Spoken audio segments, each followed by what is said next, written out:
പിതാവിന്റെയും പുത്രന്റെയും പരിശുദ്ധാത്മാവിന്റെയും നാമത്തിൽ ആമേൻ. അമ്മേ പരിശുദ്ധ അമ്മേ, അമ്മേ പരിശുദ്ധമേ, ദൈവമാതാവേ, കൃപാസനത്തിലൂടെ ഞങ്ങൾക്ക് ഞങ്ങളുടെ ദേശത്തിനും അമ്മ മധ്യസ്ഥം തേടി തന്ന എല്ലാ അനുഗ്രഹങ്ങൾക്കും കൃപകൾക്കും ഞങ്ങളിപ്പോൾ ഹൃദയം നിറഞ്ഞ നന്ദി പറയുന്നു.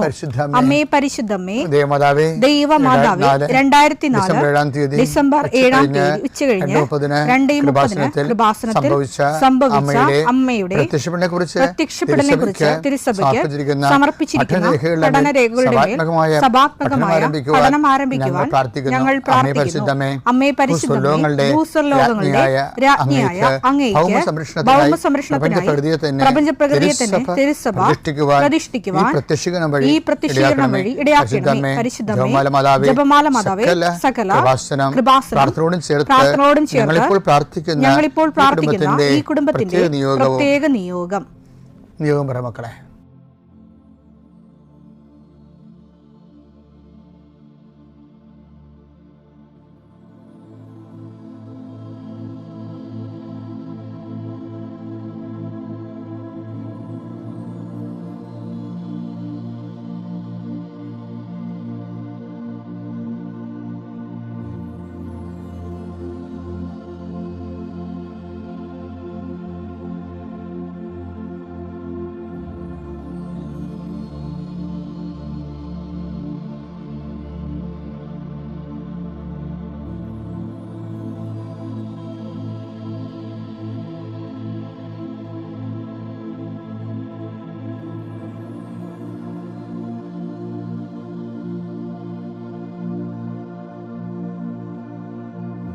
അമ്മയുടെ പ്രത്യക്ഷീകരണത്തിന്റെ ഈ അനുഗ്രഹവേളയിൽ ഞങ്ങൾക്ക് സാധിച്ചു തരുവാൻ കനിയണമേ. ആമേൻ. വിശ്വാസ പ്രമാണം. സർവശക്തനായ പിതാവും ആകാശത്തിന്റെയും ഭൂമിയുടെയും സൃഷ്ടാവുമായ ദൈവത്തിൽ ഞാൻ വിശ്വസിക്കുന്നു. അവിടുത്തെ ഏകപുത്രനും ഞങ്ങളുടെ കർത്താവുമായ ഈശോ മിശിഹായിലും ഞാൻ വിശ്വസിക്കുന്നു. ഈ പുത്രൻ പരിശുദ്ധാത്മാവിനാൽ ഗർഭസ്ഥനായി കന്യകാമറിയത്തിൽ നിന്ന് പിറന്ന് പൊന്തിയോസ് പിലാത്തോസിന്റെ കാലത്ത് പീഡകൾ സഹിച്ച് കുരിശിൽ തറയ്ക്കപ്പെട്ട് മരിച്ച് അടക്കപ്പെട്ട് പാതാളങ്ങളിൽ ഇറങ്ങി മരിച്ചവരുടെ ഇടയിൽ നിന്ന് 3-ാം നാൾ ഉയർത്ത് സ്വർഗത്തിലേക്ക് എഴുന്നള്ളി സർവശക്തിയുള്ള പിതാവായ ദൈവത്തിന്റെ വലതുഭാഗത്തിരിക്കുന്നു. അവിടെ നിന്ന് ജീവിക്കുന്നവരെയും മരിച്ചവരെയും വിധിക്കുവാൻ വരുമെന്നും ഞാൻ വിശ്വസിക്കുന്നു. പരിശുദ്ധാത്മാവിലും ഞാൻ വിശ്വസിക്കുന്നു. വിശുദ്ധ കത്തോലിക്കാ സഭയിലും പുണ്യവാന്മാരുടെ ഐക്യത്തിലും പാപങ്ങളുടെ മോചനത്തിലും ശരീരത്തിന്റെ ഉയർപ്പിലും നിത്യമായ ജീവിതത്തിലും ഞാൻ വിശ്വസിക്കുന്നു. ആമേൻ. സ്വർഗ്ഗസ്ഥനായ ഞങ്ങളുടെ പിതാവേ, അങ്ങയുടെ നാമം പൂജിതമാകണമേ. അങ്ങയുടെ രാജ്യം വരണമേ. അങ്ങയുടെ തിരുമനസ് സ്വർഗത്തിലെ പോലെ ഭൂമിയിലും ആകണമേ. അന്നു വേണ്ടുന്ന ആഹാരം ഇന്ന് ഞങ്ങൾക്ക് തരണമേ.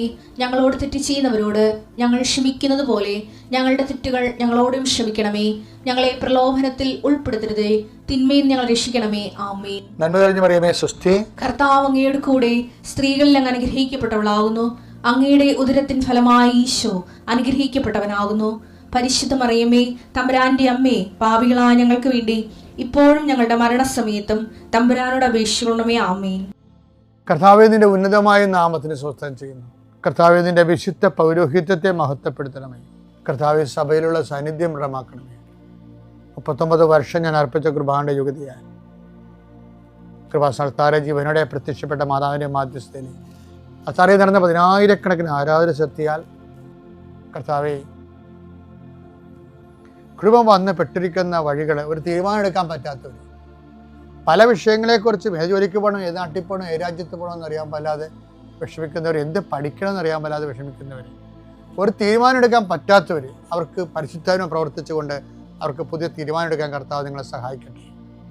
കർത്താവേ, അങ്ങയുടെ മക്കളെ ഇന്ന് സഞ്ചരിക്കുന്ന ഓരോ വഴികളെ നീ ആശീർവദിക്കണം. കർത്താവേ, അങ്ങയുടെ മക്കളെ ഇന്ന് കണ്ടുമുട്ടുന്ന ഓരോ വ്യക്തികളിലും കർത്താവിൻ്റെ ശക്തി നിറയട്ടെ. കർത്താവേ, അങ്ങയുടെ മക്കൾ ഇന്ന് യാത്ര തിരിക്കുന്ന, ലക്ഷ്യം വെക്കുന്ന ഓരോ ലക്ഷ്യങ്ങളും കർത്താവിൻ്റെ നാമത്തിൽ സാധിക്കുകയും അനുഗ്രഹം പ്രാപിക്കുകയും ചെയ്യട്ടെ. ഇന്നത്തെ ദിവസം സമർപ്പിച്ച് പ്രാർത്ഥിക്കുക. കണ്ടുമുട്ടാൻ പോകുന്ന വ്യക്തികളെ മനസ്സിൽ കാണുക, ചെയ്യാൻ പോകുന്ന കാര്യങ്ങളെ മനസ്സിൽ കാണുക. ആരെങ്കിലും തരത്തിലുള്ള നീരസമോ സങ്കടമോ അല്ലെങ്കിൽ ആരെങ്കിലും ഒരു ഭയമോ എന്തെങ്കിലും വിഷയങ്ങളുണ്ടെങ്കിൽ ആ മേഖലയിലെല്ലാം പരിശുദ്ധമ്മ തൻ്റെ നീല മേലങ്കിയാൽ അങ്ങോട്ട് മക്കളെ പൊതിഞ്ഞ് പിടിക്കട്ടെ എന്ന് പ്രാർത്ഥിക്കുന്ന കർത്താവ്. ഞങ്ങളിന്ന് സംസാരിക്കുന്ന വ്യക്തികൾ, ഞങ്ങൾ ചില പ്രോജക്റ്റുകൾക്ക് വേണ്ടിയും ചില പോംവഴികൾക്ക് വേണ്ടിയും ജീവിതത്തിലെ ചില പ്രയാസങ്ങൾ, സാമ്പത്തിക വിഷയങ്ങളായാലും മറ്റു വിഷയങ്ങളായാലും മാറുന്നതിന് വേണ്ടി സംസാരിക്കാൻ പോകുന്ന വ്യക്തികളിൽ, നിങ്ങൾ സംസാരിക്കാൻ പോകുന്ന വ്യക്തികളിൽ ഇന്ന് പരിശുദ്ധാത്മ നിറയട്ടെ. സുന്ദരി മാതാവ് സമയത്തിനധികമായ പരിശുദ്ധ അമ്മ കൃപാസന മാതാവ് ഇന്ന് നിങ്ങളുടെ കൂടെ യാത്രയാവുകയും നിങ്ങളുടെ കൂടെ വരികയും ചെയ്യട്ടെ. നിങ്ങൾക്ക് സംസാരിച്ച് ഒതുക്കാൻ പറ്റാത്ത വിഷയങ്ങൾ, നിങ്ങൾ സംസാരിച്ച ശരിയാകത്തില്ലെന്ന് തോന്നുന്ന സ്ഥലങ്ങളിൽ കർത്താവ് തന്നെ മറുപക്ഷത്ത് നിന്നുകൊണ്ട് നിങ്ങൾക്ക് അനുകൂലമായ ഒരു സാഹചര്യം ഉണ്ടാക്കിത്തരാൻ കർത്താവിൻ്റെ നാമത്തിൽ ഞാൻ നിങ്ങളെ ആശീർവദിക്കുന്നു. എൻ്റെ കർത്താവിൻ്റെ ഉന്നതമായ നാമത്തിൽ സഭയുടെ അധികാരത്തിൽ കുരിശടയാത്തി കൃപാസനത്താറെ ജീവനോടെ പ്രത്യക്ഷപ്പെട്ട മാതാവിൻ്റെ മധ്യസ്ഥത്തിന് രോഗപീഠകൾ ഈശ്വനാമത്തിൽ സൗഖ്യം പ്രാപിക്കട്ടെ. ഇന്നലെ നമ്മൾ മറിയത്തെക്കുറിച്ചല്ലേ പറഞ്ഞ് അവസാനിപ്പിച്ചത്.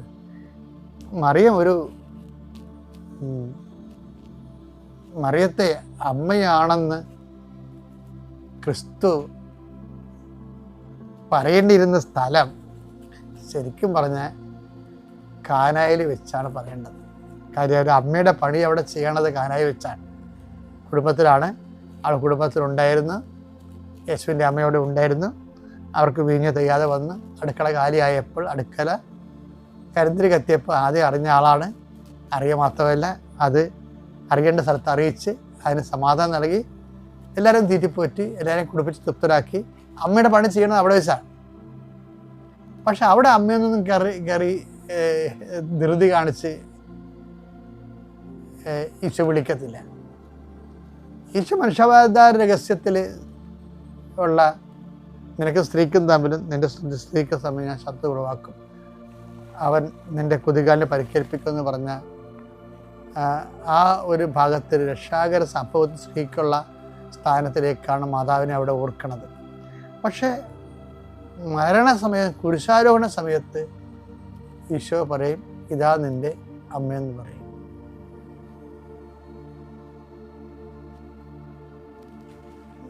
ഇതാ നിൻ്റെ മകനെന്ന് പറയും. അവിടെ അമ്മയെന്നുള്ള ഒരു യേശുവിൻ്റെ അമ്മ, യേശുവിൻ്റെ അമ്മയെന്ന് കാനായിലെ കല്യാണത്തിൽ പറയുന്നത് സുവിശേഷകനാണ് പറയണത്. പക്ഷെ കാൽവരി പറയണത് യേശു തന്നെയാണ് പറയണത്. അതെന്താ കാര്യം വെച്ചാൽ പിതാവ് കുറച്ച് കഴിയുമ്പോൾ കാൽവരിയിൽ ഇതാ നിൻ്റെ അമ്മ, ഇതാ നിൻ്റെ മകൻ എന്നൊക്കെ പറഞ്ഞ് ആ ചാപ്റ്റർ ക്ലോസ് ചെയ്യാൻ, ഈശോയുടെ ചാപ്റ്റർ ക്ലോസ് ചെയ്യാൻ പോവുകയാണ്.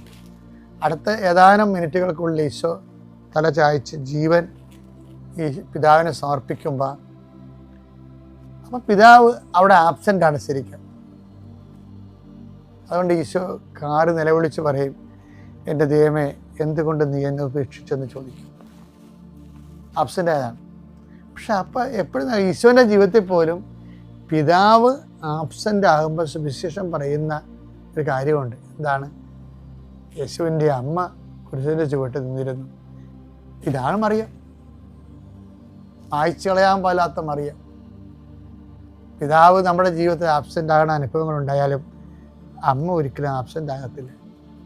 അവൾ നമ്മുടെ കുരിശിൻ്റെ ചുവട്ടിലാണെങ്കിലും അവൾ അവസാനം വരെ നമ്മളവിടെ നിൽക്കും. അതാണ് അമ്മയെന്ന് പറയുന്നത്. ഇപ്പം അമ്മയെക്കുറിച്ചുള്ള പുതിയ നിരീക്ഷണങ്ങളൊക്കെ വരുമ്പോൾ ശരിക്കും വിശ്വാസികളുടെ മാതാവായി മറിയം ഉയർത്തപ്പെടുകയാണ് ചെയ്തത്. അതോടുകൂടി മുമ്പത്തേക്കാൾ കൂടുതൽ ഉശിരോടും ചൈതന്യത്തോടും കൂടി മറിയം പണ്ടേ അല്ലാതിരുന്ന കാര്യം നമ്മളല്ലെന്ന് പറയണത് ഇതിനകത്ത് പ്രത്യേകിച്ച് കഥയൊന്നും ആൾക്കാർ തെറ്റിപ്പോകാതിരിക്കാൻ വേണ്ടി സഭയെടുത്ത നിലപാടാണ്. പക്ഷേ മറിയം ആയ കാര്യം നമ്മളാണെന്ന് പറയണില്ല. ഇപ്പം സഭ പറഞ്ഞില്ലേ, മറിയം വിശ്വാസികളുടെ എക്കാലത്തെയുമുള്ള വിശ്വാസികളുടെ അമ്മയാണ്. വിശ്വാസം എന്ന് പറയുമ്പോൾ ആ വിശ്വാസികളുടെ ആ വിശ്വാസത്തിൻ്റെ ദൈവത്തിലല്ലേ വിശ്വസിക്കണത്. ആ ദൈവം ചില സമയത്ത് നമ്മുടെ ജീവിതത്തിൽ ആബ്സെൻ്റ് ആകും. അപ്പോഴും ദൈവം ആബ്സെൻ്റായ നമ്മുടെ കുരിശിൻ്റെ ചുവട്ടിലെ അമ്മയുണ്ടാകും.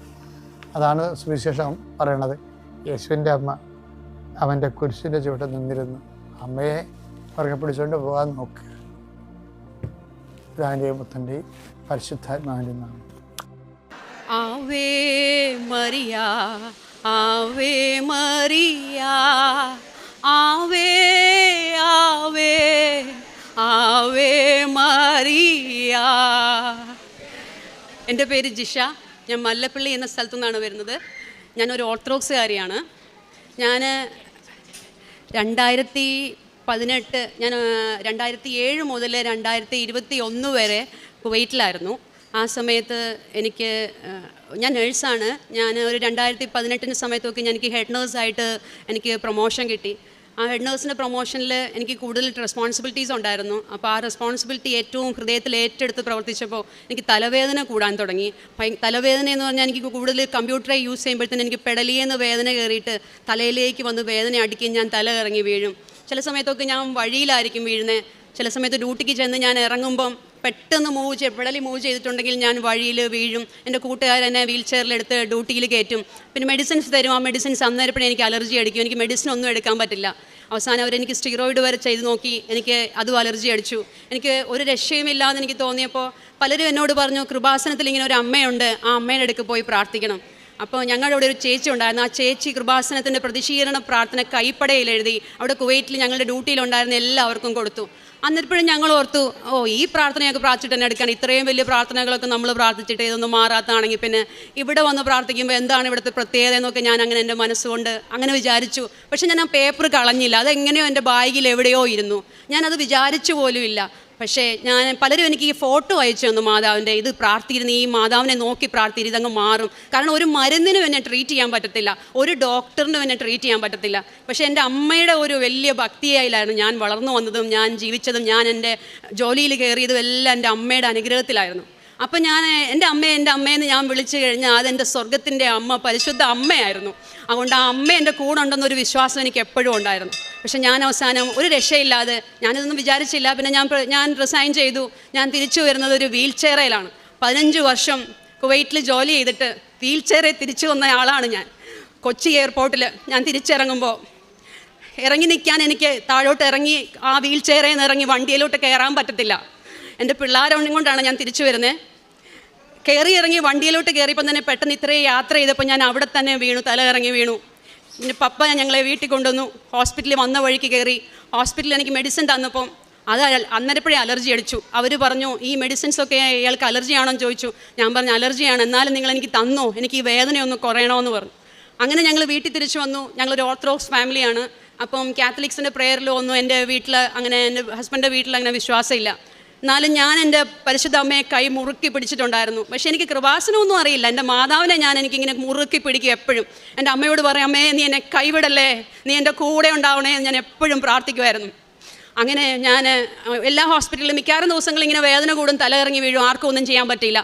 ലാസ്റ്റിൽ ന്യൂറോയെ കാണാൻ അങ്ങ് നമ്മുടെ വൈക്കം ഹോസ്പിറ്റലിൽ പോയി. അവർ തന്ന മെഡിസിനും എനിക്ക് അലർജി അടിച്ചു. പിന്നെ എനിക്കിനി ഒന്നും ചെയ്യാൻ പറ്റത്തില്ലെന്ന് എല്ലാവരും വിധി എഴുതി. അപ്പോൾ എല്ലാവരും തള്ളി, ഇനി നിന്നെയും കൊണ്ട് ഒരു പ്രയോജനമില്ല, നിനക്കിനി ഒരിക്കലും ജോലി ചെയ്യാൻ പോകാൻ പറ്റത്തില്ല എന്നൊക്കെ എല്ലാവരും പറഞ്ഞു. എൻ്റെ വീട്ടിലും എല്ലാവരും പറഞ്ഞു. എല്ലാവർക്കും വലിയ സങ്കടത്തോടെയാണ് പറയുന്നെങ്കിലും ആ പറഞ്ഞ വാക്ക് എൻ്റെ ഹൃദയത്തിൽ ഇങ്ങനെ ഉണ്ടായിരുന്നു. ഞാൻ അവസാനം വെറും വേസ്റ്റ് ആയല്ലോ ഈശോയെ, എൻ്റെ ഫാമിലിക്ക് ഞാൻ ഇനി ഒന്നിനും കൊണ്ടും പ്രയോജനമില്ലല്ലോ എന്നൊരു മനസ്സിലൊരു വേദന ഉണ്ടായിരുന്നു. ആ വേദന എൻ്റെ അമ്മയുടെ നടയിൽ ഞാൻ കൊടുക്കുന്നുണ്ടായിരുന്നു. അങ്ങനെ ഞാൻ ഒരു ആയുർവേദിക് ട്രീറ്റ്മെൻറ്റ്, ഒരു നാച്ചുറോപ്പതിയിൽ ഞാൻ ചങ്ങനാശ്ശേരിയിൽ ട്രീറ്റ്മെൻറ്റ് എന്നെ കൊണ്ടുപോയി. അങ്ങനെ അവിടെ ചെന്നു ഒരു 8 മാസത്തോളം ഡെയിലി ട്രീറ്റ്മെൻറ്റിന് പോകണം. അതായത് വേറെ മെഡിസിൻസ് എല്ലാം അലർജി ആയതുകൊണ്ട് നാച്ചുറോപ്പതിയാണ് എനിക്ക് ചെയ്യുന്നത്. എനിക്ക് പരിശുദ്ധ അമ്മ അങ്ങനെ മാതാവും തമ്പുരാൻ്റെ നാമത്തിൽ എനിക്ക് ഒരുക്കി തന്ന ഒരു ട്രീറ്റ്മെൻറ്റ് സെൻ്ററായിരുന്നു അത്. അവിടെ ചെന്നപ്പോൾ പലരും ഇങ്ങനെ കൃപാസനത്തെ പറ്റി പറഞ്ഞു. ഒരു ദിവസം എനിക്ക് വേദന കൂടി, BP ഡ്രോപ്പായി, ഞാനങ്ങനെ പൾസെല്ലാം ഡ്രോപ്പായി, തീരെ വല്ലാത്ത അവസ്ഥയിൽ എന്നെ വീൽ ചെയറിലാക്കി. അവിടെ എനിക്ക് തിരിച്ച് വീട്ടിലേക്ക് പോകാൻ പറ്റത്തില്ല. എന്നെ വീട്ടിൽ നിന്ന് ആളെ വരുത്തി. ഹസ്ബൻഡ് കുവൈറ്റിലായിരുന്നു. ഹസ്ബൻഡിനെ വിളിച്ച് പറഞ്ഞു, ഇവിടെ എവിടെയെങ്കിലും ട്രീറ്റ്മെൻറ്റ് പ്രോപ്പറാക്കി എല്ലാ ദിവസവും എടുത്ത് റെസ്റ്റ് ശരിക്കും എടുത്തില്ലെങ്കിൽ കൊച്ചിനെ മാറത്തില്ല എന്ന് പറഞ്ഞു.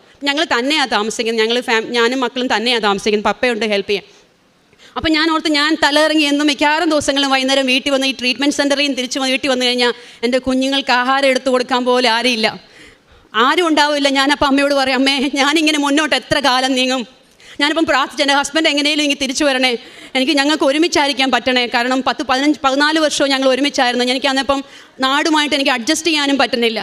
ഞാൻ അങ്ങനെ ആ ട്രീറ്റ്മെൻറ്റ് സെൻറ്ററിൽ പോയിക്കൊണ്ടിരിക്കും. കൃപാസനത്തിൻ്റെ പ്രാർത്ഥനയുടെ ഒരു ചേച്ചി പറഞ്ഞു ഒരു പുസ്തകം, നീ ഇന്ന് കൃപാസനത്തിൽ പോയി നോക്ക്. ഞാൻ പറഞ്ഞു എന്നെ വണ്ടിയിലൊന്നും എനിക്ക് കയറാൻ പറ്റത്തില്ല, വണ്ടിയെ കയറിയിട്ടുണ്ട് ഞാൻ തല ഇറങ്ങി വീഴും. അങ്ങനെ ഒരുപാട് നാളിങ്ങനെ വണ്ടിയിൽ ഇങ്ങനെ പോയി തുടങ്ങിയപ്പോൾ ഒരുപാട് പൈസയായി. 1500 രൂപ ഡെയിലി അവിടെ ട്രീറ്റ്മെൻറ്റിനാകും. പിന്നെ കാറിനെന്നും അറിയാം പെട്രോളിൻ്റെ ചിലവിൽ ഒത്തിരി പൈസയായി. അങ്ങനെ ഞാൻ ഓട്ടോയ്ക്ക് പോകാൻ തുടങ്ങി. ഓട്ടോയുടെ സൗണ്ട് കേട്ടപ്പോൾ ഈ ചങ്ങനാശ്ശേരി ക്യൂർ സെൻറ്ററിൻ്റെ വാതിക്ക വരെ ആ ഓട്ടോയുടെ സൗണ്ട് കേട്ട് ഞാൻ ആ വാതിക്ക തല ഇറങ്ങി വീണു. അവിടെയുള്ള സ്റ്റാഫ് വന്ന് എന്നെ എടുത്തുകൊണ്ട് ഹോസ്പിറ്റലിൽ കൊണ്ട് കിടത്തും. പിന്നെ ഡോക്ടർ ട്രീറ്റ്മെൻറ്റ് ചെയ്യും. അപ്പോൾ ഞാൻ ഇച്ചിരി ഓക്കെ ആകും, പിന്നെ ഞാൻ വീട്ടിൽ പോകും. അപ്പോൾ എന്നോട് അവിടെയുള്ളവർ പറഞ്ഞു നീ ഒന്ന് കൃപാസനത്തിൽ പോകാൻ നോക്കുന്നു. പിന്നെയും പറയുമ്പോൾ എനിക്ക് പറ്റുന്നില്ല, കാരണം എനിക്ക് ഒറ്റയ്ക്ക് യാത്ര ചെയ്യാനൊന്നും പറ്റത്തില്ല. അപ്പോൾ എൻ്റെ ഒരു ഫ്രണ്ട് കുവൈറ്റിലുണ്ടായിരുന്നു, എൻ്റെ കൂടെ ഉണ്ടായിരുന്ന ഒരു കുട്ടി വിളിച്ചെന്നോട് പറഞ്ഞു, ജിഷ ഞാൻ ഓക്കെ ആയി, അവൾ MS രോഗിയാണ്, ഞാൻ UK പോവാണ്, ഞാൻ കൃപാസനത്തിൽ പോയി ഉടമ്പടി എടുത്തു. അപ്പോൾ എൻ്റെ ഉള്ളിൽ നിന്നൊരു ആഗ്രഹം, എൻ്റെ അമ്മയെ എനിക്കും വരണം, എൻ്റെ അമ്മയുടെ നടയിൽ എന്നെ ഒന്ന് കൊണ്ടുപോകാവോ, ഞാൻ എങ്ങനെ പോകും, എനിക്ക് യാത്ര ചെയ്യാൻ പറ്റത്തില്ലല്ലോ. അന്ന് ഞാൻ അമ്മയോട് പറഞ്ഞു അമ്മ എന്നെ കൊണ്ടുപോകണം, ഞാൻ ബസ്സിൽ കയറി പോകും. ഞാൻ അങ്ങനെ ഭയങ്കരമായിട്ട് ആഗ്രഹിച്ച് ഞാൻ വീട്ടിൽ വന്ന് എൻ്റെ ബാഗ് തുറന്നു നോക്കിയപ്പോൾ അന്ന് എനിക്ക് 3 വർഷത്തിന് മുന്നേ എൻ്റെ കയ്യിൽ കിട്ടിയ പ്രാർത്ഥനയുടെ ആ ചേച്ചി എഴുതുന്ന ആ പ്രാർത്ഥന എൻ്റെ ബാഗിലിരിക്കുന്നു. അത് ആ ബാഗിൽ എങ്ങനെ വന്നെന്ന് ഒന്നും എനിക്കറിയില്ല. ആ പ്രാർത്ഥന എടുത്ത് ഞാൻ നമ്മുടെ പ്രതിഷീകരണ പ്രാർത്ഥന എടുത്ത് ഞാൻ പ്രാർത്ഥിച്ചു. എൻ്റെ അമ്മയോട് ഞാൻ പറഞ്ഞു അമ്മേ ഞാൻ വരും, ഞാൻ എൻ്റെ അമ്മയുടെ നടയിൽ വന്ന് ഞാൻ സാക്ഷ്യം പറയും, എന്നെ കൊണ്ടുപോകണേന്ന്. ഞാൻ എൻ്റെ കൂട്ടത്തിലുള്ളവരോട് പറഞ്ഞൊരു ഹിന്ദു കുട്ടി ഉണ്ടായിരുന്നു. ഞാൻ ആ കൊച്ചിനോട് പറഞ്ഞു മോളെ നീ വരുന്നോ, നമുക്കൊന്ന് പോകാം. അങ്ങനെ അവളുടെ കുട്ടിയെയും കൂട്ടി, അവളൊരു ഹിന്ദുവാണ്, ഞാൻ അവളെയും കൂട്ടി ഞാൻ ബസ് കയറാൻ ചങ്ങനാശ്ശേരി വന്നു. ഞാൻ ഓട്ടോയിൽ ആദ്യം ചങ്ങനാശ്ശേരി വരെ വന്നു. എന്നോട് ഞാൻ ഡോക്ടറോട് ചോദിച്ചു ഡോക്ടറെ എനിക്ക് ബസ്സിൽ കയറി പോകാമോ, എനിക്ക് തോന്നുന്നില്ല നിനക്ക് പോകാൻ പറ്റുമെന്ന് തോന്നുന്നില്ല എന്ന് പറഞ്ഞു. ഞാൻ മാതാവിനോട് പറഞ്ഞു അമ്മേ എന്നെ കൊണ്ടുപോകണം, ഞാൻ എൻ്റെ അമ്മയുടെ നടയിൽ വരും, ഇവിടെ വന്ന് ഞാൻ സാക്ഷ്യം പറയും. ഞാൻ ബസ്സിൽ കയറി, ട്രാൻസ്പോർട്ട് ബസ്സാണ്, ഞാൻ ആദ്യമായിട്ട് 15 വർഷത്തിന് ശേഷം ഞാൻ ബസ്സിൽ കയറുക. ഞാൻ ബസ്സിൽ ഒരു ഓട്ടോയിലോ സ്വന്തം കാറയിലോ പോലും കയറാൻ പറ്റാത്ത അന്ന് ഞാൻ ബസ്സിൽ കയറി ചങ്ങനാശ്ശേരിയിൽ നിന്ന് ആലപ്പുഴ റോഡൊക്കെ ബ്ലോക്കാണ്. അന്ന് 3 ബസ് കയറി ഞാൻ ആലപ്പുഴ ഇറങ്ങി, കൃപാസനത്തിൽ ഇറങ്ങി, ഞാൻ ഈ നടയിൽ വന്ന് ഞാൻ സാക്ഷ്യം പറഞ്ഞു. അപ്പം ഞാൻ എൻ്റെ അമ്മയോട് പറഞ്ഞു അമ്മേ എന്നെ നിൻ്റെ സാക്ഷിയാക്കി അവസാനത്തുള്ളി രക്തം വരെ എന്നെ നീ ഉയർത്തണമേ എന്ന് എൻ്റെ അമ്മയോട് ഞാൻ പ്രാർത്ഥിച്ചു. എൻ്റെ ഈശോയുടെ സ്നേഹം കൊണ്ട് എന്നെ നിറയ്ക്കണേ, എനിക്കൊന്നും വേണ്ട, എനിക്ക് എൻ്റെ ഈശോയുടെ സാക്ഷിയായിട്ട് നിൽക്കാൻ പറ്റണേ എന്ന്. എൻ്റെ ജോലി പോയി, എൻ്റെ കൂലി പോയി, എല്ലാം നഷ്ടപ്പെട്ടപ്പോൾ ഞാൻ എൻ്റെ ഈശോയുടെ മുന്നിൽ താണു വീണ് ഞാൻ പറഞ്ഞു, ഈ നടയിൽ വന്ന് ഞാൻ പറഞ്ഞു മുട്ടേ നിന്ന് അമ്മേ എന്നെ പൂർണ്ണമായി സുഖപ്പെടുത്തണേ എന്ന്. അതിനുശേഷം എൻ്റെ അസുഖങ്ങൾ കുറയാൻ തുടങ്ങി. ഞാൻ ഇവിടെ വന്ന് സാക്ഷ്യം പറഞ്ഞോളാമെന്ന് പറഞ്ഞിട്ടാണ് ഞാൻ ഇവിടുന്ന് പോയത്. ഞാൻ ഇവിടുന്ന് ഇറങ്ങിയപ്പോൾ എൻ്റെ ഒരു ഫ്രണ്ടിനെ കണ്ടു, ആ കുട്ടി ഹിന്ദുവാണ്. ഞാൻ അവിടെ നിന്നുകൊണ്ട് അവൾക്ക് ഞാൻ ബൈബിൾ വാങ്ങിച്ചു കൊടുത്തു. ഞാൻ എൻ്റെ 2 ബൈബിളും കൂടെ വാങ്ങിച്ചു. ഞാൻ കൊണ്ടുപോയി ഞാൻ കൃപാസനത്തിലുള്ള പ്രാർത്ഥനയും ഈ നമ്മുടെ പത്രവും ബൈബിളും വാങ്ങിച്ച് ഞങ്ങളുടെ കൂടുതൽ ട്രീറ്റ്മെൻറ്റിനുള്ള എല്ലാവർക്കും കൊടുത്തു. ഞാൻ എല്ലാവരോടും പറഞ്ഞു ഞാൻ ഇന്ന് ബസ്സിൽ കയറി ഈ കൃപാസനത്തിൻ്റെ നടയിൽ വന്നിട്ടുണ്ടെങ്കിൽ നിങ്ങൾക്കും പൂർണ്ണ സൗഖ്യം കിട്ടും, തീർച്ചയായിട്ടും കിട്ടും, പരിശുദ്ധ അമ്മ അതിനെ സഹായിക്കും, നിങ്ങളും പോകണമെന്ന് ഞാൻ ഓരോരുത്തരോടും പറയാൻ തുടങ്ങി. അങ്ങനെ ഞാൻ എൻ്റെ അമ്മയുടെ സാക്ഷിയായിട്ട് ഞാൻ എന്നെ ആരെ കണ്ടാലും പറയും. ഉടമ്പടിയിൽ ഞാൻ എഴുതി വെച്ചു. ഞാൻ നാട്ടിൽ വന്നപ്പോഴാണ് എനിക്ക് മനസ്സിലായത്, ഞാൻ പഠിച്ചത് ഡൽഹിയിലാണ്, പഞ്ചാബ് ബോർഡായിരുന്നു, എൻ്റെ ലൈസൻസ് എല്ലാം ക്യാൻസലായി കിടക്കുമായിരുന്നു, അതൊന്നും അറിയത്തില്ലായിരുന്നു. പക്ഷേ ഞാൻ അന്നേരപ്പോൾ ഞാൻ ഏജൻസിക്കാരോട് ചോദിച്ചു എനിക്കിതൊന്ന് ചെയ്തു തരാൻ പറ്റുമോ. അപ്പോൾ അവർ പറഞ്ഞു 45,000 റുപ്പീസ് ആകും. അപ്പോൾ ഞാൻ ഈ ട്രീറ്റ്മെൻറ്റുമായിട്ട് നടക്കുവാണ്ട് ഇത്രയും പൈസ ഉണ്ടാക്കണം. ഞാനപ്പോൾ ഓർത്ത് ദൈവമേ ഹസ്ബൻഡ് പിന്നെയും ബേർഡൻ ആകുമല്ലോ, ഞാനിത് എന്ത് ചെയ്യും. എൻ്റെ അമ്മയുടെ ഉടമ്പടിയിൽ ഞാനത് എഴുതി വെച്ചതേ ഉള്ളൂ. അമ്മയോട് ഞാൻ പറഞ്ഞു അമ്മേ ഈ ഉടമ്പടി ഈ പ്രാവശ്യത്തെ തീരുന്നതിന് മുന്നേ എനിക്കിത് കൊണ്ടുതരണേന്ന്. എനിക്കറിയില്ല, ഞാനത് അക്ഷയ വഴിയാണ് ഞാനത് അപ്ലൈ ചെയ്തത്, പക്ഷേ അത് അങ്ങനെയൊന്നും ചെയ്യാൻ കിട്ടത്തില്ലെന്നാണ് എല്ലാവരും പറഞ്ഞത്. ഞാൻ ഉടമ്പടിയുടെ അവസാന 2 ദിവസം മുന്നേ ഞാൻ വിളിക്കുന്നു. ഞാൻ പല പ്രാവശ്യം മെയിൽ ചെയ്തു, പഞ്ചാബിന് ചെയ്തു, അവർ റെസ്പോണ്ട് ചെയ്തില്ല.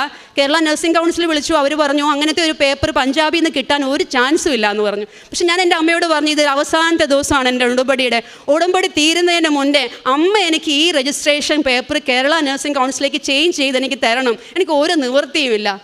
സത്യം പറഞ്ഞാൽ എനിക്ക് അതിൻ്റെ കൂട്ടത്തിലുള്ളവർക്ക് ആർക്കും വിശ്വസിക്കാൻ പറ്റിയില്ല. എൻ്റെ ഉടമ്പടി തീരുന്ന അന്ന് ഞങ്ങളുടെ വീട്ടിൽ ആ രജിസ്ട്രേഷൻ പേപ്പർ, പുതിയ രജിസ്ട്രേഷൻ പേപ്പർ വീട്ടിൽ വന്നു. അത്രയും വലിയൊരു അത്ഭുതകരമാണ് അന്ന് നടന്നത്. കാരണം കേരള നഴ്സിംഗ് കൗൺസിലിൽ വിളിച്ച് ഞാൻ എൻ്റെ പേര് പറഞ്ഞുകൊണ്ട് അവരെന്നോട് ഇങ്ങോട്ട് ചോദിച്ചു പറയുവാണ് ജിഷ വർഗീസ് അല്ലേ, കാരണം ഇങ്ങനെ ഒരു പഞ്ചാബിൻ്റെ പേപ്പർ പഞ്ചാബിൽ നിന്ന് കേരള നഴ്സിംഗ് കൗൺസിലേക്ക് വരുന്നത് ഭയങ്കര അത്ഭുതമാണ്, അത് ഭയങ്കര ഒരു മിറക്കിളായിട്ടേ വരത്തുള്ളൂ, അല്ലെങ്കിൽ അതൊരിക്കലും വരത്തില്ല. അങ്ങനെ ഇത്രയും വലിയൊരു നഴ്സിംഗ് കൗൺസിലിന് എൻ്റെ പേര് തിരിച്ചു പറഞ്ഞ് എൻ്റെ അമ്മയുടെ അനുഗ്രഹം കൊണ്ട് എനിക്ക് കിട്ടിയ ഈ ഒരു രജിസ്ട്രേഷൻ എനിക്ക് ഭയങ്കര ഒരു ബ്ലെസ്സിങ് ആയിരുന്നു. അതിന് എൻ്റെ അമ്മയുടെ മുമ്പിൽ ഒരു കോടാനുകോടി അമ്മയുടെ നടയിൽ ഞാൻ പറയുന്നു. അങ്ങനെ ഒരുപാട് അനുഗ്രഹങ്ങൾ എനിക്ക് എൻ്റെ അമ്മ തന്നു. ഞങ്ങളപ്പം പ്രാർത്ഥിച്ചു എനിക്ക് കുടുംബമായിട്ട് ഫാമിലിയായിട്ട് ഒരുമിച്ചായിരിക്കണം. ഞങ്ങൾ കുഞ്ഞുങ്ങളുമായിട്ട് ഞാൻ ഒത്തിരി സ്ട്രഗിൾ ചെയ്യുന്നുണ്ടായിരുന്നു. ആ സമയത്ത് ഞങ്ങൾ നാട്ടിൽ വന്ന് ആദ്യമായിട്ട് താമസിക്കുമായതുകൊണ്ട്. അങ്ങനെ എൻ്റെ ഹസ്ബൻഡ് സെപ്റ്റംബറിൽ തിരിച്ച് വെക്കേഷന് വന്നപ്പോഴാണ് ഞങ്ങളിവിടെ ഉടമ്പടി പുതുക്കാനായിട്ട് വരുന്നത്. പരിശുദ്ധ അമ്മ എനിക്കിവിടെ ഒന്ന് ഉടമ്പടി പുതുക്കുമ്പം ഞാൻ അമ്മയോട് പറഞ്ഞു, അമ്മേ ഞങ്ങളെ ഫാമിലി ആയിട്ട് ഒരുമിച്ചാക്കണം. ഞാൻ ഈ ഉടമ്പടി തൈലം എന്നും പുരട്ടും, നെറ്റിയിൽ പുരട്ടും. പെടലിയിൽ നിന്നാണ് എൻ്റെ പ്രശ്നം കയറുന്നത്. പെടലിയെ പുരട്ടും, നടുവിന് പുരട്ടും. ഞാൻ എൻ്റെ അമ്മയോട് പറഞ്ഞു, അമ്മേ ക്ഷമിക്കാനായിട്ട് എന്നെ പഠിപ്പിക്കണം. ഒരുപാട് പേരോട് ക്ഷമിക്കാനുണ്ടായിരുന്നു. ഒരുപാട് എന്നോട് ദ്രോഹിച്ചവരോടൊക്കെ എനിക്ക് ക്ഷമിക്കാൻ ഭയങ്കര പാടായിരുന്നു. പക്ഷേ പരിശുദ്ധ അമ്മ എന്നെ ക്ഷമിക്കാൻ പഠിപ്പിച്ചു. ബൈബിൾ വായിക്കാൻ പഠിപ്പിച്ചു. ബൈബിൾ എന്ന് പറഞ്ഞാൽ എനിക്ക് ഭയങ്കര ഹരമാണ്. ഞാൻ ഈ അരമണിക്കൂറൊക്കെ ചുമ്മാതെ ബൈബിൾ വായിക്കാനൊന്നും വായിച്ചിട്ടൊന്നും കാര്യമില്ല. ബൈബിൾ എന്ന് പറഞ്ഞാൽ ഞാൻ അരമണിക്കൂറല്ല, എനിക്ക് തോന്നുമ്പോഴൊക്കെ വായിക്കണം. എനിക്ക് രാവിലെ വായിക്കണം, വൈകുന്നേരം വായിക്കണം. അരമണിക്കൂറൊക്കെ കുറഞ്ഞു പോകുന്ന എനിക്ക് ഭയങ്കര സങ്കടമാണ്. കാരണം ആ ഒരു വചനം എൻ്റെ ഹൃദയത്തിലേക്ക് കയറാൻ തുടങ്ങിയപ്പോൾ എനിക്ക് മനസ്സിലായി, വചനം പ്രവർത്തിക്കാൻ തുടങ്ങി എൻ്റെ ഹൃദയത്തെ, എൻ്റെ ശരീരത്തെ. ഞാൻ വചനം കൊണ്ട് ജീവിക്കാൻ തുടങ്ങി. എൻ്റെ കുഞ്ഞുങ്ങളെ ഞാൻ ശരിക്കും വചനം പഠിപ്പിച്ചു. വചനം എന്നും പിള്ളേർ പറഞ്ഞില്ലേ, എനിക്ക് ഭയങ്കര സങ്കടമാണ്. അപ്പോൾ എൻ്റെ പിള്ളേർക്കാണ് എന്നെക്കാട്ടിലും കൂടുതൽ കൃപാസനത്തിൻ്റെ തിരികെ വൈകുന്നേരം കത്തിക്കാനും ആ എണ്ണ എന്നും പുരട്ടിയില്ലെങ്കിൽ അവർക്ക് സങ്കടമാണ്. അപ്പോൾ ഞങ്ങൾ സ്കൂളിൽ വിടുമ്പം രാവിലെ എണ്ണ പുരട്ടിയേ വിടത്തുള്ളൂ. പുരട്ടിയില്ലെങ്കിൽ ഉടമ്പടി തൈലം പുരട്ടിയില്ലെങ്കിൽ പിള്ളേർ പറയും അത് പുരട്ടിയിട്ടേ വിടാവുള്ളൂ. രാത്രി കിടക്കുമ്പോൾ അത് പുരട്ടിയിട്ടേ കിടത്താവുള്ളൂ. കാരണം അവർക്ക് ഒരുപാട് അലർജികളൊക്കെ ഉണ്ടായിരുന്നു. ഇവിടെ വന്ന് വെയിലടിച്ചപ്പോൾ എൻ്റെ മോൾക്ക് ശരീരം ഫുള്ള് റെഡിഷായി. മോനും ഭയങ്കര അലർജി ആയിരുന്നു. അതെല്ലാം പരിശുദ്ധമ്മ മാറ്റി തന്നു. ഒത്തിരി വ്യത്യാസങ്ങൾ ഞങ്ങളുടെ ജീവിതത്തിൽ വന്നു. അങ്ങനെ എൻ്റെ ഹസ്ബൻഡ് ലീവിന് വന്ന സമയത്ത് ഞാനിങ്ങനെ മാതാവിനോട് പറയാം, അമ്മ ഹസ്ബൻഡ് തിരിച്ചു പോയി കഴിഞ്ഞാൽ പിന്നെ ഞങ്ങൾ പിന്നെ ഒറ്റയ്ക്കാവുമല്ലോ, ഞങ്ങൾ ഒരുമിച്ചായിരിക്കാൻ എന്നാ ഒരു മാർഗ്ഗമെന്ന്. എൻ്റെ ഹസ്ബൻഡിൻ്റെ ജോലി അങ്ങ് പോയി. അവർ ടെർമിനേറ്റ് ചെയ്തു. ലീവ് ഒന്ന് എക്സ്റ്റെൻഡ് ചെയ്ത് കൊടുത്തു, ടെർമിനേറ്റ് ചെയ്തു. അങ്ങനെ ജോലി പോയപ്പോൾ ഞങ്ങൾ പിന്നെ ഒരുമിച്ചായി നാട്ടിൽ. അങ്ങനെ ഞങ്ങൾ ഒരുമിച്ച് താമസിക്കാൻ തുടങ്ങി നാട്ടിൽ. അപ്പോഴാണ് ഞാനിങ്ങനെ വിചാരിച്ചു, അതിന് മുമ്പേ തന്നെ ഞാൻ ആഗ്രഹിച്ചായിരുന്നു പോസ്റ്റ് BSc ചെയ്യണമെന്ന്. കാരണം ഞാൻ 2001 ഡൽഹിയിൽ നിന്ന് പാസ് ഔട്ടാണ്. അപ്പോൾ എനിക്ക് പിന്നെ BSc ചെയ്യാനുള്ള സമയമൊന്നും കിട്ടിയില്ലായിരുന്നു. അങ്ങനെ എനിക്ക് പോസ്റ്റ് BSc ചെയ്യാൻ പരിശുദ്ധ അമ്മ എന്നെ ബാംഗ്ലൂരിൽ കൊണ്ട് ഈ അവസ്ഥയിൽ ഒരു ഫസ്റ്റ് ഫ്ലോറിലേക്ക് കയറാത്ത ഞാൻ 7th ഫ്ലോറിലുള്ള ഹോസ്റ്റലിൽ താമസിച്ച് ഞാൻ അവിടെ പോയി എക്സാം എഴുതി. പരിശുദ്ധ അമ്മയുടെ വലിയ അനുഗ്രഹത്തിലും ദൈവകുമാരൻ്റെ അനുഗ്രഹത്തിലും ഫസ്റ്റ് ക്ലാസ്സോടെ ഞാൻ അവിടുന്ന് അത് പാസ്സായി ഫസ്റ്റ് ഇയർ. അതിനുശേഷം ഞാൻ വിചാരിച്ചു, ദൈവമേ എനിക്കൊരു ജോലി വേണമല്ലോ, ഇനി മുന്നോട്ട് എങ്ങനെയാണ് ഞങ്ങൾ ജീവിക്കുന്നത്, ഹസ്ബൻഡും ജോലി പോയല്ലോ. അമ്മയോട് ഞാൻ പറഞ്ഞു, അമ്മേ ജോലി വേണം, എനിക്കൊന്ന് OET പഠിച്ചാൽ കൊള്ളായിരുന്നു. ഞാനിതൊന്നും ചിന്തിച്ചിട്ട് പോലും ഇല്ല ഞങ്ങളുടെ ജീവിതത്തിൽ. അപ്പം ഞാൻ ആഗ്രഹിച്ചു എനിക്കൊന്ന് പഠിക്കണമെന്ന്. അങ്ങനെ ഇവിടെ ഒന്ന് ഉടമ്പടി എടുത്ത സമയത്ത് ഞാൻ അതൊന്ന് എഴുതി, OET അമ്മേ ഞാൻ പഠിച്ചോട്ടെ. അമ്മയോട് ഞാൻ ചോദിച്ചപ്പോൾ ഒക്കെ അമ്മ പറയും, പഠിച്ചോ, നീ പഠിച്ചു നോക്ക്, നിനക്ക് പറ്റും. ഞാൻ അമ്മയോട് പറയാം, അമ്മേ എനിക്ക് ഒന്നിനും കഴിവില്ല, ഞാൻ ഇത്രയും നാളായി എല്ലാത്തിൽ നിന്നും ടച്ച് വിട്ടിട്ട്. ഞാൻ എൻ്റെ അമ്മയുടെ മുമ്പിൽ, ഈശോയുടെ മുമ്പിൽ അടിയറവ് വെച്ചു. ഞാനൊരു ബിഗ് സീറോയാ ഈശോയെ, എൻ്റെ ഈശോ എന്നെ ഉയർത്തണമേ എന്ന് പ്രാർത്ഥിച്ചു. എനിക്ക് ജ്ഞാനവും വിവേകവും തരണേ എന്ന് പ്രാർത്ഥിച്ചു. ഞാൻ പള്ളിയിൽ പോയി നിന്നാൽ എനിക്ക് കരഞ്ഞുകൊണ്ടല്ലാതെ എനിക്ക് ആ കുർബാനയിൽ കൂടാൻ പറ്റത്തില്ല. എൻ്റെ പിള്ളേരെന്നോട് ചോദിക്കും, അമ്മ എന്തിനാ കരയണേന്ന്. അമ്മയുടെ പിള്ളേരുടെ കൂട്ടുകാർ ചോദിക്കും, അമ്മ എന്തിനാ കരയുന്നത്. എനിക്കറിയില്ല. എൻ്റെ ഈശോയുടെ മുന്നിൽ പോയി നിൽക്കുമ്പോൾ ഞാൻ കരഞ്ഞ് അവിടെ നിൽക്കും. എൻ്റെ ഈശോ ഇറങ്ങി വന്നിനെ ആശ്വസിപ്പിച്ചേ പള്ളിയിൽ നിന്ന് വിടത്തുള്ളൂ. എനിക്ക് ഭയങ്കര സന്തോഷമാണ് പള്ളിയിൽ പോയിട്ട് തിരിച്ചു വരുമ്പോൾ. അങ്ങനെ എൻ്റെ ഈശോയുടെ സ്നേഹം കൊണ്ട് എൻ്റെ അമ്മ എന്നെ നിർത്തി. അമ്മ എനിക്ക് ജ്ഞാനവും വിവേകവും തരണേ എന്ന് ഞാൻ പ്രത്യേകം പ്രാർത്ഥിച്ചു. അമ്മ വന്നു കഴിഞ്ഞാൽ പരിശുദ്ധാത്മാവ് വരുമല്ലോ. അപ്പം ഞാൻ ഈശോ ഇങ്ങനെ പ്രാർത്ഥിച്ചു, OET എന്നെ ഒന്ന് പഠിപ്പിച്ച് തരണേ അമ്മയെന്ന്. എനിക്ക് ഇതിനുള്ള കഴിവില്ലല്ലോ ഈശോയെ എന്ന് ഞാൻ പറഞ്ഞു കഴിഞ്ഞപ്പോൾ ഈശോ അച്ഛൻ പറയും, ബഹുമാനപ്പെട്ട ജോസഫ് അച്ഛൻ പറയണ പോലെ, but not my merit but എൻ്റെ ഈശോയുടെ വലിയ കൃപയല്ലാതെ എനിക്ക് വേറെ ഒന്നും അല്ലായിരുന്നു. ഞാൻ ഇവിടെ വന്ന് സാക്ഷ്യം പറഞ്ഞോളാം എന്ന് പറഞ്ഞ് പ്രാർത്ഥിച്ച് ഒരു ആഗ്രഹം സാധിക്കാൻ വേണ്ടിയല്ല, എൻ്റെ ഈശോ എന്നിലേക്ക് വന്ന് പ്രവർത്തിച്ച് എല്ലാവരുടെയും മുമ്പിൽ എൻ്റെ ഈശോയുടെ സാക്ഷിയായിട്ട് നിൽക്കണം. അതായിരുന്നു എൻ്റെ ആഗ്രഹം മുഴുവനും. അങ്ങനെ ഞാനിവിടെ പരീക്ഷയ്ക്ക് മുന്നായിട്ട് ഞാൻ പഠിച്ചുകൊണ്ടിരുന്ന സമയത്ത് ഇവിടെ വന്ന് ഉടമ്പടി എടുത്തിട്ടാണ് പഠിക്കാൻ കയറിയേ. ഞാൻ അച്ഛനെ വന്ന് കണ്ടു. അപ്പോൾ അച്ഛൻ ലോക്കറ്റ് തന്നു ഇവിടെ നടയിൽ വെച്ച്. ആ ലോക്കറ്റ് എൻ്റെ ഇവിടെ തന്നെ കാണാതെ പോയി. ഞാൻ തിരിച്ച് അച്ഛൻ തൈലം തന്നായിരുന്നു പുരട്ടാൻ. അപ്പം തൈലം പുരട്ടിയിട്ട് തിരിച്ചു വന്നപ്പോൾ ഇവിടെ എല്ലാം നോക്കിയിട്ട് ലോക്കറ്റ് കണ്ടില്ല. അപ്പം ഞാൻ അമ്മയോട് പറഞ്ഞു, അമ്മേ അച്ഛൻ തന്ന ലോക്കറ്റ് ഇവിടെ തന്നെ പോയി, പക്ഷേ എൻ്റെ അമ്മ എൻ്റെ കൂടെ വരണേ, എനിക്ക് പരീക്ഷ എഴുതാൻ ഒരു കഴിവില്ലേ.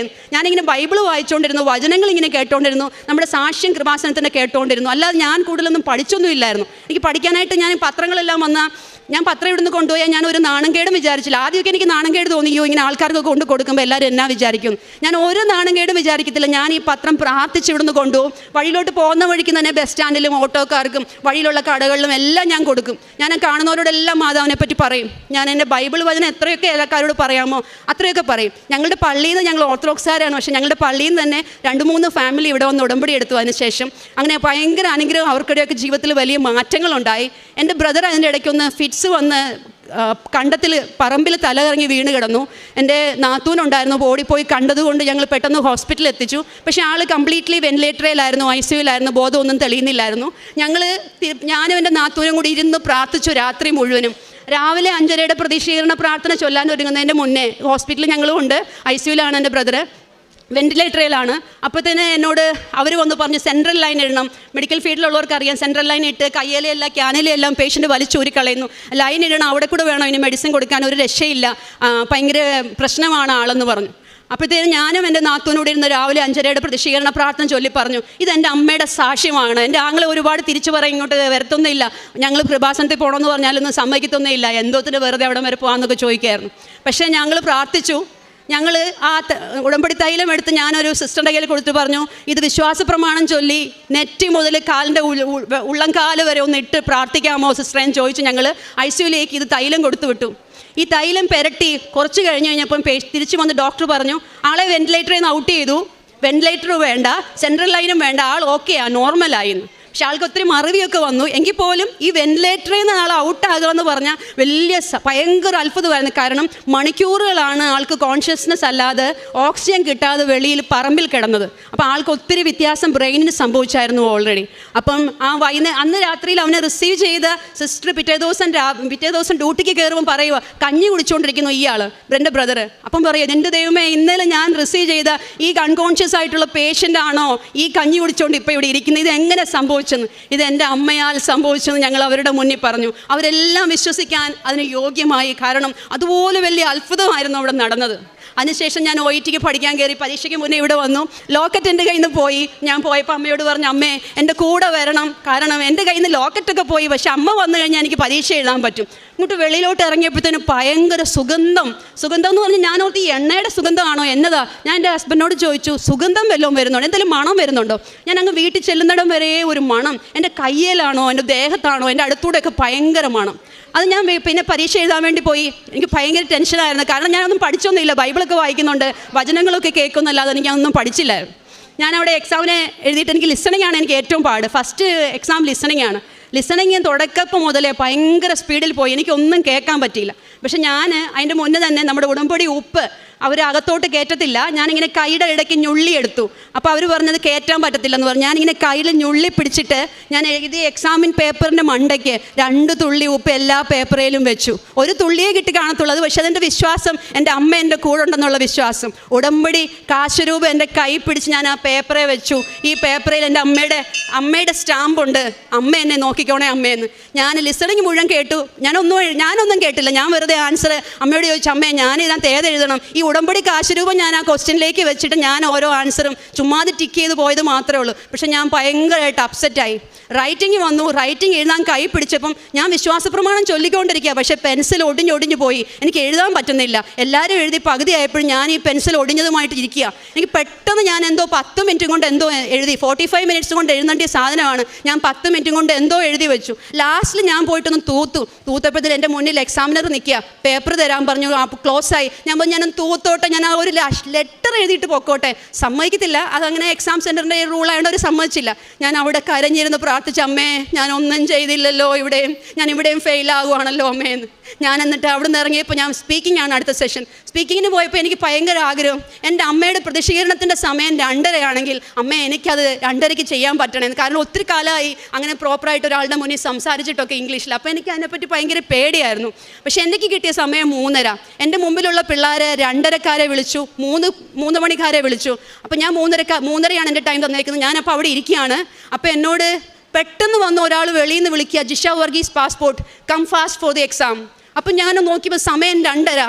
ഞാൻ ആ 2:30-യിലുള്ള എക്സാമിലുള്ള കുട്ടികളും 3 മണിയുടെ കുട്ടികളും അവിടെ ഇരിക്കുമ്പം 3:30-യുടെ ടൈമുള്ള ഞാൻ എക്സാം കയറുന്നു 2:30 കറക്റ്റ് പരിശുദ്ധ അമ്മയുടെ സമയത്ത്, പ്രതിഷീകരണത്തിൻ്റെ സമയത്ത്, ഉടമ്പടിയുടെ പ്രതിഷീകരണം. ഈ അമ്മയുടെ നടയിൽ ഞാൻ ഒരു പ്രാർത്ഥിച്ചു, അമ്മേ ഈ പ്രതിഷീകരണം സത്യമാണെങ്കിൽ അമ്മേ എന്നെ ഈ പരീക്ഷയ്ക്ക് ഞാൻ ആ സ്പീക്കിങ്ങിന് കയറുമ്പോൾ എൻ്റെ അമ്മ ഉണ്ടാവണേന്ന്. അങ്ങനെ ഞാൻ ആ 2:30-ക്ക് തന്നെ സ്പീക്ക് ചെയ്തു. അപ്പോൾ ഞാൻ എൻ്റെ അമ്മയ്ക്കൊരു ഉടമ്പടിക്ക് ഒരു ഞാനൊരു വാക്ക് പറഞ്ഞായിരുന്നു, അമ്മേ ഞാൻ ആ നടയിൽ ആ ടീച്ചറിൻ്റെ മുന്നിൽ അവിടെ മുട്ടുകുത്തി പ്രാർത്ഥിച്ചിട്ടേ ഞാൻ വരത്തുള്ളൂ. ഞാൻ സ്പീക്കിങ് കഴിഞ്ഞ് അവിടെ മുട്ടുകുത്തി ഞാൻ എൻ്റെ ഈശോയ്ക്കും എൻ്റെ അമ്മയ്ക്കും നന്ദി പറഞ്ഞു. എന്നിട്ട് ഞാൻ അവിടെ നിന്ന് ഇറങ്ങിപ്പോന്നു. പക്ഷേ ഞാൻ പൊട്ടിക്കരഞ്ഞാൽ വെളിന്ന് വരുന്നത്. കാരണം പരീക്ഷ ഭയങ്കര പാടായിരുന്നു. ഞാൻ അമ്മയോട് പറഞ്ഞു, അമ്മേ നിൻ്റെ ഹിതമെങ്കിൽ എനിക്ക് തന്നാൽ മതി, സാരമില്ല, എൻ്റെ ഈശോയുടെ ഇഷ്ടം പോലെ എനിക്ക് നടന്നാൽ മതി. എക്സാമിൻ്റെ റിസൾട്ട് വന്നപ്പം അന്താളിച്ചു പോയി. ഈ ഒന്നും എഴുതാത്ത ലിസണിങ്ങിന് എനിക്ക് 360 കിട്ടി, സ്പീക്കിങ്ങിന് 360. എല്ലാത്തിനും എന്നെ പാസ്സാക്കിച്ചു. എൻ്റെ പരിശുദ്ധ അമ്മ എന്നെ ഒരുപാട് അനുഗ്രഹിച്ചു, സഹായിച്ചു. അങ്ങയുടെ സാക്ഷിയാക്കി ജീവിതകാലം മുഴുവൻ നിൽക്കാൻ പറ്റണമെന്ന് അവിടെ ഞാൻ എൻ്റെ ഈശോയോട് പറഞ്ഞു. അങ്ങനെ ഞാനപ്പോൾ അടുത്ത സ്റ്റെപ്പ് എനിക്ക് CBT ആണ്. ഇത് പെട്ടെന്ന് അത്ഭുതകരമായിട്ട് പാസ്സായ ഒരു OET ആണ്. ഞാൻ പ്രതീക്ഷിച്ചല്ല. ഒരു രോഗിയായിരുന്ന ഞാൻ 1 കൊല്ലം കൊണ്ട് ഉടമ്പടി എടുത്തതിന് ശേഷം എൻ്റെ ജീവിതത്തിൽ വന്ന മാറ്റങ്ങളിലാണ് എൻ്റെ ഈശോ എനിക്ക് ഈ അനുഗ്രഹം തന്നത്. ഞാൻ CBTക്ക് വേണ്ടി പ്രിപ്പയർ ചെയ്യാൻ പറഞ്ഞു, പ്രിപ്പയർ ചെയ്തു. അങ്ങനെ ഒരു ഏജൻസിയിൽ കൊടുത്തു. ആ ഏജൻസിനെയും എനിക്കറിയത്തില്ല, പക്ഷേ എൻ്റെ അമ്മ എനിക്കെല്ലാം ഇങ്ങനെ അടുപ്പിച്ച് തരുമായിരുന്നു, എല്ലാം ഒരുക്കി ഇങ്ങനെ തരുമായിരുന്നു ഈശോയിലൂടെ. CBTയുടെ എക്സാമിൻ്റെ തലേദിവസം എൻ്റെ കണ്ണെല്ലാം വീർത്ത് എനിക്ക് നോക്കാൻ പറ്റത്തില്ല. എൻ്റെ ഗ്ലാസ്സിൽ നിന്ന് എനിക്കെന്തോ അലർജി ആയിട്ട് അതെനിക്ക് കമ്പൈൻ ആയില്ല എൻ്റെ കണ്ണുമായിട്ട്. അങ്ങനെ എനിക്ക് 100 ക്വസ്റ്റ്യൻ കമ്പ്യൂട്ടറിൽ ചെയ്യണം. എനിക്കറിയത്തില്ല, ഞാനിതെങ്ങനെ റീഡ് ചെയ്യാൻ പറ്റുന്നില്ല. പിറ്റേ ദിവസം പോയി ഞാനിങ്ങനെ എക്സാം കൊടുക്കുമെന്ന്. ഞാനിങ്ങനെ എക്സാം സെൻറ്ററിൽ ചെന്നിട്ട് മാതാവിൻ്റെ ലോക്കറ്റ് എടുത്ത് ആ എക്സാമിന് കമ്പ്യൂട്ടറിലോട്ട് വെച്ചു. ഞാൻ പറഞ്ഞു, മാതാവേ, ഞാൻ പകുതിയേ പഠിച്ചിട്ടുള്ളൂ, എല്ലാ ക്വസ്റ്റ്യനൊന്നും ഞാൻ പഠിച്ചിട്ടില്ല. പക്ഷേ പരിശുദ്ധ അമ്മ ഇതിൻ്റെ ആൻസർ പരിശുദ്ധാത്മാവുമായി വന്ന് എനിക്ക് പറഞ്ഞു തരണേന്ന്. ഞാൻ എന്താണോ പഠിച്ചിട്ടുള്ളത് അത് മാത്രമേ എന്നോട് ചോദിച്ചുള്ളൂ. വേറെ ഒന്നും എനിക്ക് ഒരു ക്വസ്റ്റ്യൻ പോലും വന്നില്ല. CBTയുടെ ഞാൻ അവിടെ ഇരുന്ന് ആ 100 ക്വസ്റ്റ്യൻ കണ്ണാടി ഇല്ലാതെ ഒരു കുഴപ്പമില്ലാതെ ഞാനത് ചെയ്തു. ഭയങ്കര അത്ഭുതമായിട്ട് ഞാൻ എല്ലാവരുടെയും മുന്നിൽ സാക്ഷ്യം പറഞ്ഞു, എൻ്റെ അമ്മ എന്നെ കൊണ്ട് അത് ചെയ്യിപ്പിച്ചു. പരിശുദ്ധാത്മാവാണ് എനിക്ക് ഇറങ്ങി വന്ന് എന്നെ സഹായിച്ചത്. ഞാൻ റിസൾട്ട് വെളിയിൽ ഇറങ്ങിയപ്പോൾ എനിക്ക് ടെൻഷനായിരുന്നു. അയ്യോ, ഞാനിതൊന്നും നോക്കിയിട്ടുമില്ല, പഠിച്ചിട്ടുമില്ല. അമ്മ പറഞ്ഞു ആൻസർ ചെയ്യാൻ. ആ ആൻസറൊക്കെ ഞാൻ ചെയ്ത് വെളിയിറങ്ങി. വന്നപ്പോൾ റിസൾട്ട് പാസ്സായി. അന്നേരം തന്നെ പാസ്സായി. ഞാൻ ഒരു കഴിവില്ലാതിരുന്ന എന്നെ ഈശോ ഈ നിമിഷം വരെ കൊണ്ടുവന്നെത്തിച്ചു. എൻ്റെ കൂടെ ഉണ്ടായിരുന്ന ഈ CBTക്ക് കൊടുക്കുമ്പോഴൊക്കെ എൻ്റെ കൂടെ ഉണ്ടായിരുന്ന കുട്ടികൾക്കൊക്കെ ഓൾറെഡി ഇൻ്റർവ്യൂ ഒക്കെ കഴിഞ്ഞിട്ട് നിൽക്കുമായിരുന്നു. ഞാൻ പെട്ടെന്നാണ് ഒരു ഇൻ്റർവ്യൂവിന് വേണ്ടി അവരെന്നോട് കൊടുക്കാൻ പറഞ്ഞപ്പോൾ എനിക്ക് ഒരിടത്തൊന്നും കൊടുക്കാനില്ല. ആരും എൻ്റെ അടുത്ത് സബ്മിറ്റ് ചെയ്തിട്ടില്ല ഏജൻറ്റ്. വേഗം ഏജൻറ്റ് എന്നോട് പെട്ടെന്ന് വിളിക്കുന്നു, ഈ പോർട്സ്മൗത്ത് എന്നൊരു സ്ഥലത്തിലേക്ക് ഒരു ഇൻ്റർവ്യൂ ഉണ്ട്, കൊടുക്കുന്നോന്ന് ചോദിച്ചു. പക്ഷേ ഞാൻ പ്രതീക്ഷിച്ച മുഴുവൻ മാഞ്ചസ്റ്റർ എന്ന് പറഞ്ഞൊരു സ്ഥലമാണ്. പക്ഷേ മാഞ്ചസ്റ്ററിൽ എൻ്റെ ഫ്രണ്ട്സ് ഉണ്ടായിരുന്നു. അവിടെ ഞാൻ ആ ഫ്രണ്ട്സിനെ ഡിപ്പെൻഡ് ചെയ്തേനെ. ഞാൻ അത് ഡിപ്പെൻഡ് ചെയ്യാതിരിക്കാൻ എൻ്റെ ഈശോ എന്നെ വേറൊരു സ്ഥലത്തിലേക്കാണ് വിടുന്നത്. അപ്പം ഞാൻ അവിടെ ഇൻ്റർവ്യൂ കൊടുത്തു. നെക്സ്റ്റ് 2 ഡേയ്സിനകം എനിക്ക് ഇൻ്റർവ്യൂ വന്നു. ഇൻ്റർവ്യൂവിന് എനിക്കറിയില്ല, ഞാൻ ഇതുപോലെ പരിശുദ്ധ അമ്മയുടെ ആശീർവാദം പിടിച്ചുകൊണ്ടിരുന്നു, പ്രാർത്ഥിച്ചുകൊണ്ടിരുന്നു, പരിശുദ്ധാത്മാവിനോട് പ്രാർത്ഥിച്ചു. ഇൻ്റർവ്യൂ എനിക്ക് ദൈവത്തിൻ്റെ കൃപയിൽ പരിശുദ്ധ അമ്മ എനിക്ക് സഹായിച്ച് എനിക്ക് ശരിക്കും കൊടുക്കാനായിട്ട് പറ്റി. എനിക്ക് അത്രയൊക്കെ ക്വസ്റ്റ്യൻ ചെയ്യാൻ പറ്റുമെന്ന് ഞാൻ അതും വിചാരിച്ചില്ല. പക്ഷേ എൻ്റെ കഴിവിലല്ല, എൻ്റെ ബഹുമാനപ്പെട്ട യോസഫ് അച്ഛൻ പറയുന്ന പോലെ കർത്താവിൻ്റെ കൃപയിൽ എനിക്ക് അമ്മ അത് ചെയ്തു തന്നു. അതിനുശേഷം എൻ്റെ ഇൻ്റർവ്യൂവിന് കഴിഞ്ഞു. ഇപ്പം അത് കഴിഞ്ഞ് മെഡിക്കലിന് ഞാൻ പോയ വഴിക്ക് ഞാൻ പ്രതീക്ഷിച്ചൊന്നുമില്ല, 26-ാം തീയതി ജപമാല റാലിക്ക് എനിക്ക് വലിയ ആഗ്രഹമാണ് ഇത്രയും ദൂരെ എനിക്കൊന്ന് അമ്മയുടെ നടയിൽ നിന്ന് എനിക്കൊന്ന് നടക്കാൻ പറ്റണേ. അപ്പോൾ ഇത്രയും 28 കഴിഞ്ഞ ഒക്ടോബർ മാസം 28 ഒക്ടോബർ മാസം മുഴുവൻ ഞങ്ങൾ വീട്ടിൽ ജപമാല ചൊല്ലി എല്ലാ ദിവസവും മക്കളെയും കൂട്ടി കുടുംബമായിട്ട് എൻ്റെ ഹസ്ബൻഡും കൂടെ ഇരുന്ന് ഞങ്ങൾ ജപമാല ചൊല്ലി എല്ലാ ദിവസവും ജപമാല ചൊല്ലി ഞാൻ പ്രാർത്ഥിച്ചു എനിക്ക് ഇന്ന് നടന്നു പോകാം. പക്ഷേ എല്ലാവരും എന്നെ കളിയാക്കി, പിന്നെ എനിക്ക് നടക്കാൻ വയ്യാത്ത നീയാണോ ഇനി ഇത്രയും ദൂരം നടക്കാൻ പോണേന്ന്. ഞാൻ എൻ്റെ അമ്മയോട് പറഞ്ഞു, അമ്മയെ എന്നെ ഒന്ന് നടത്തിപ്പിക്കണം, അർത്തങ്കപ്പള്ളി വരെ എന്നെ ഒന്ന് കൊണ്ടുപോകണം. ഈ ഇത്രയും കിലോമീറ്ററുകൾ ഞാൻ ആദ്യമായിട്ട് ഞാൻ നടന്നു. ഞാൻ തിരിച്ചു വന്നപ്പോൾ ഞാൻ എല്ലാവരും പറഞ്ഞ് ഞാൻ കിടന്നു പോകുന്നു. ഇല്ല, എനിക്ക് ഒരു കുഴപ്പമുണ്ടായിരുന്നില്ല, കാലിന് കുറച്ച് വേദനയൊക്കെ ഉണ്ടായിരുന്നല്ല, എനിക്കൊരു കുഴപ്പമില്ലാതെ ഞാൻ തിരിച്ചു വന്നു. എനിക്ക് തലവേദന ഉണ്ടായില്ല, പെടലി വേദന ഉണ്ടായില്ല, ഒരു പ്രയാസവും കൂടാതെ ഞാൻ നടന്നു. പിന്നെ ഞാൻ ഇതിനെപ്പറ്റി ഒന്നും ചിന്തിച്ചില്ല. ഇൻ്റർവ്യൂവിന് എൻ്റെ ബുദ്ധിയിൽ ഞാൻ യൂട്യൂബിൽ ചെക്ക് ചെയ്യുക ഒന്നും ചെയ്തില്ല. എൻ്റെ ഈശോയ്ക്ക് ഞാൻ വിട്ടുകൊടുത്തു. ദൈവമേ, നിൻ്റെ ഹിതം എന്നാണോ അത് എന്നിൽ നിറവേറണം, എൻ്റെ ഇഷ്ടമല്ല നിൻ്റെ ഇഷ്ടം പോലെ നടക്കണേന്ന്. എനിക്ക് പെട്ടെന്ന് 2 ദിവസം കൊണ്ട് ഇൻ്റർവ്യൂ വന്നു, പാസ്സായി. 2 ദിവസം കൊണ്ട് ഒരിക്കലും വരാത്ത COS എനിക്ക് വന്നു. ഞാനപ്പോൾ അന്താളിച്ചു പോയി, ഈശോയെ ഈ COS എങ്ങനെ എനിക്കിങ്ങനെ 2 ദിവസം കൊണ്ട് വന്നേ? അത് 2 ദിവസം കൊണ്ട് വന്നു. ഈ കഴിഞ്ഞ ആഴ്ച 28 ഒക്ടോബർ മാസമാണ് നമ്മൾ ജപമാല റാലിക്ക് നടന്നെങ്കിൽ 29 നവംബർ എനിക്ക് വിസ UK നിന്ന് അടിച്ചെനിക്ക് പാസ്പോർട്ട് കയ്യിൽ കിട്ടുന്നു. ഇത്രയും വലിയൊരു അനുഗ്രഹം എൻ്റെ കർത്താവ് തന്നതിന്, എൻ്റെ പരിശുദ്ധ അമ്മ തന്നതിന് ഞാൻ എത്ര കോടാനുകോടി നന്ദി പറയണമെന്ന് എനിക്കറിയില്ല. എനിക്ക് ടിക്കറ്റ് കിട്ടി 11-ാം തീയതി, അതായത് അടുത്ത തിങ്കളാഴ്ച. അടുത്ത ചൊവ്വാഴ്ച ഈ സമയം ദൈവം അനുവദിച്ചാൽ എനിക്ക് അവിടെ UK ഇരിക്കാം. അടുത്ത ചൊവ്വാഴ്ച നിങ്ങളുടെ മുമ്പിൽ ഈ ചൊവ്വാഴ്ച ഞാൻ നിന്നെങ്കിൽ എല്ലാ ചൊവ്വാഴ്ചയും ഉടമ്പടി ധ്യാനം ഞാൻ കൂടും. ഓരോ ചൊവ്വാഴ്ചയാണ് എനിക്ക് പരിശുദ്ധമ്മ പ്രത്യേകം അനുഗ്രഹം തരുന്നത്. എനിക്ക് ഈ ചൊവ്വാഴ്ച ഞാനിവിടെ വന്ന് സാക്ഷ്യം പറഞ്ഞെങ്കിൽ അടുത്ത ചൊവ്വാഴ്ച എനിക്ക് UK ദൈവത്തിൻ്റെ കൃപയിൽ നിൽക്കാൻ പറ്റുമെന്ന് ഞാൻ വിശ്വസിക്കുന്നു. പ്രത്യേകം എല്ലാവരുടെയും പ്രാർത്ഥനയിൽ എന്നെയും ഓർക്കണം. പ്രത്യേകിച്ച് പിന്നെ ഉടമ്പടിയുടെ കാര്യം, ഉടമ്പടി തൈലം എനിക്ക് ഭയങ്കര അനുഗ്രഹമാണ്. ഉടമ്പടി തൈലം ഞാൻ എന്നും ഉപയോഗിക്കും. ഉടമ്പടി ഉപ്പ് എൻ്റെ വീടിന് ചുറ്റും ഞാൻ കൊണ്ട് വെതറും. എൻ്റെ കുഞ്ഞുങ്ങളെ ഇറങ്ങുമ്പോൾ ഞാൻ ഈ ഉടമ്പടി തൈലം പുരട്ടിയിട്ട് ഞാൻ വെളിയിൽ വിടാറുള്ളൂ. അതുപോലെ തന്നെ എന്നെ കൊണ്ടാവുന്ന വിധം ഞങ്ങൾ ഈ 1 വർഷം ജോലിയില്ലാതെ ഒരു കൂലിയുമില്ലാതെ, പക്ഷേ ദൈവം ഞങ്ങളെ നടത്തിയ വിധം ഭയങ്കര അത്ഭുതകരമാണ്. അത് വിശ്വസിച്ച് എൻ്റെ കർത്താവിൻ്റെ കരങ്ങളിൽ ഏറ്റുകൊടുത്താൽ പരിശുദ്ധ അമ്മ ഒരു കുഴപ്പവും കൂടാതെ നമ്മളെ നടത്തും. നമ്മൾ ഓർക്കും നമ്മുടെ ജോലിയാവരുത്, കൂലിയാവരുത്, ഒന്നുമല്ല. വിശ്വസിച്ച് ഏറ്റുകൊടുത്താൽ കർത്താവ് നമ്മളെ നടത്തുന്നത് എങ്ങനെയാണെന്ന് നമ്മൾ രുചിച്ചറിയും. വിശ്വസിച്ചാൽ നീ ദൈവത്തിൻ്റെ മഹത്വം കാണുമെന്ന് എൻ്റെ അമ്മ, എൻ്റെ ഈശോ എന്നെ പഠിപ്പിച്ചു. ആ വിശ്വാസത്തിൻ്റെ ഉറപ്പിൽ ഞാൻ ഇന്ന് ഇവിടെ നിന്ന് സാക്ഷ്യം പറയുന്നു. എൻ്റെ അമ്മയ്ക്കും തിരക്കുമാരനും കോടാനുകോടി നന്ദി. കർത്താവ് നിനക്ക് കഷ്ടതയുടെ അപ്പവും ക്ലേശത്തിൻ്റെ ജലവും തന്നാലും നിൻ്റെ നയനങ്ങൾ നിൻ്റെ ഗുരുവിനെ ദർശിക്കും. നീ വലത്തോട്ടോ ഇടത്തോട്ടോ തിരിയുമ്പോൾ നിൻ്റെ കാതുകൾ പിന്നിൽ നിന്ന് ഒരു സ്വരം ശ്രവിക്കും, ഇതാണ് വഴി, ഇതിലേ പോവുക.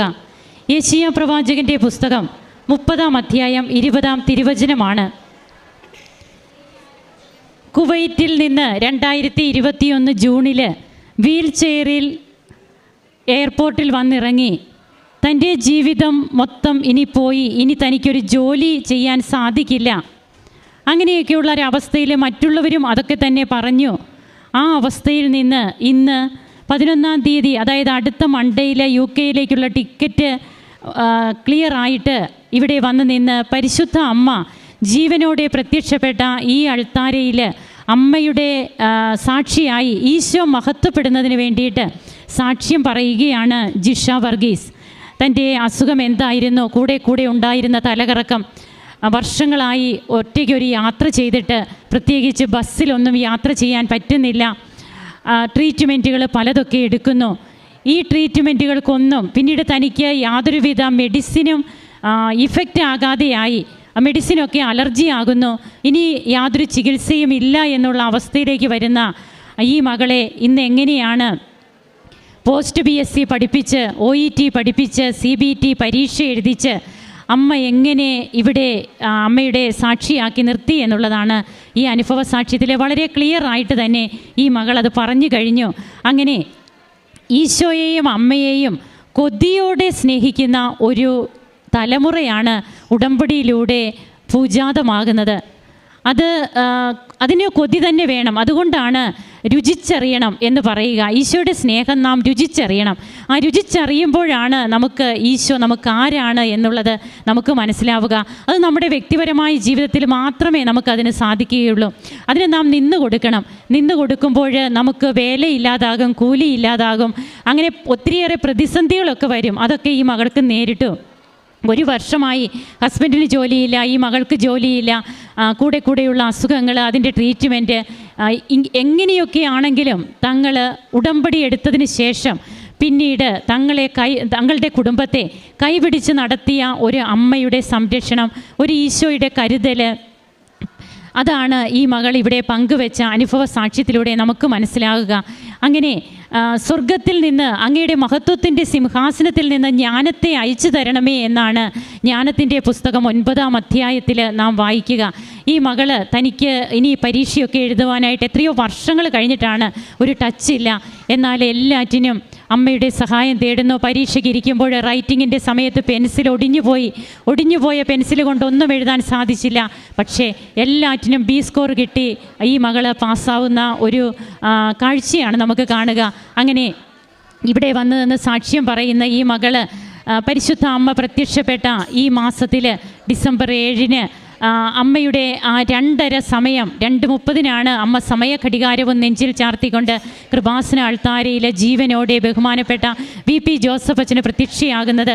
ആ സമയം ഈ മകൾ ചോദിച്ചു വാങ്ങിച്ചു. 3:30 പരീക്ഷ എന്ന് പറഞ്ഞ മകൾക്ക് അമ്മ എനിക്ക് ആ സമയം തരണമെന്ന് ഈ മകൾ പറഞ്ഞു.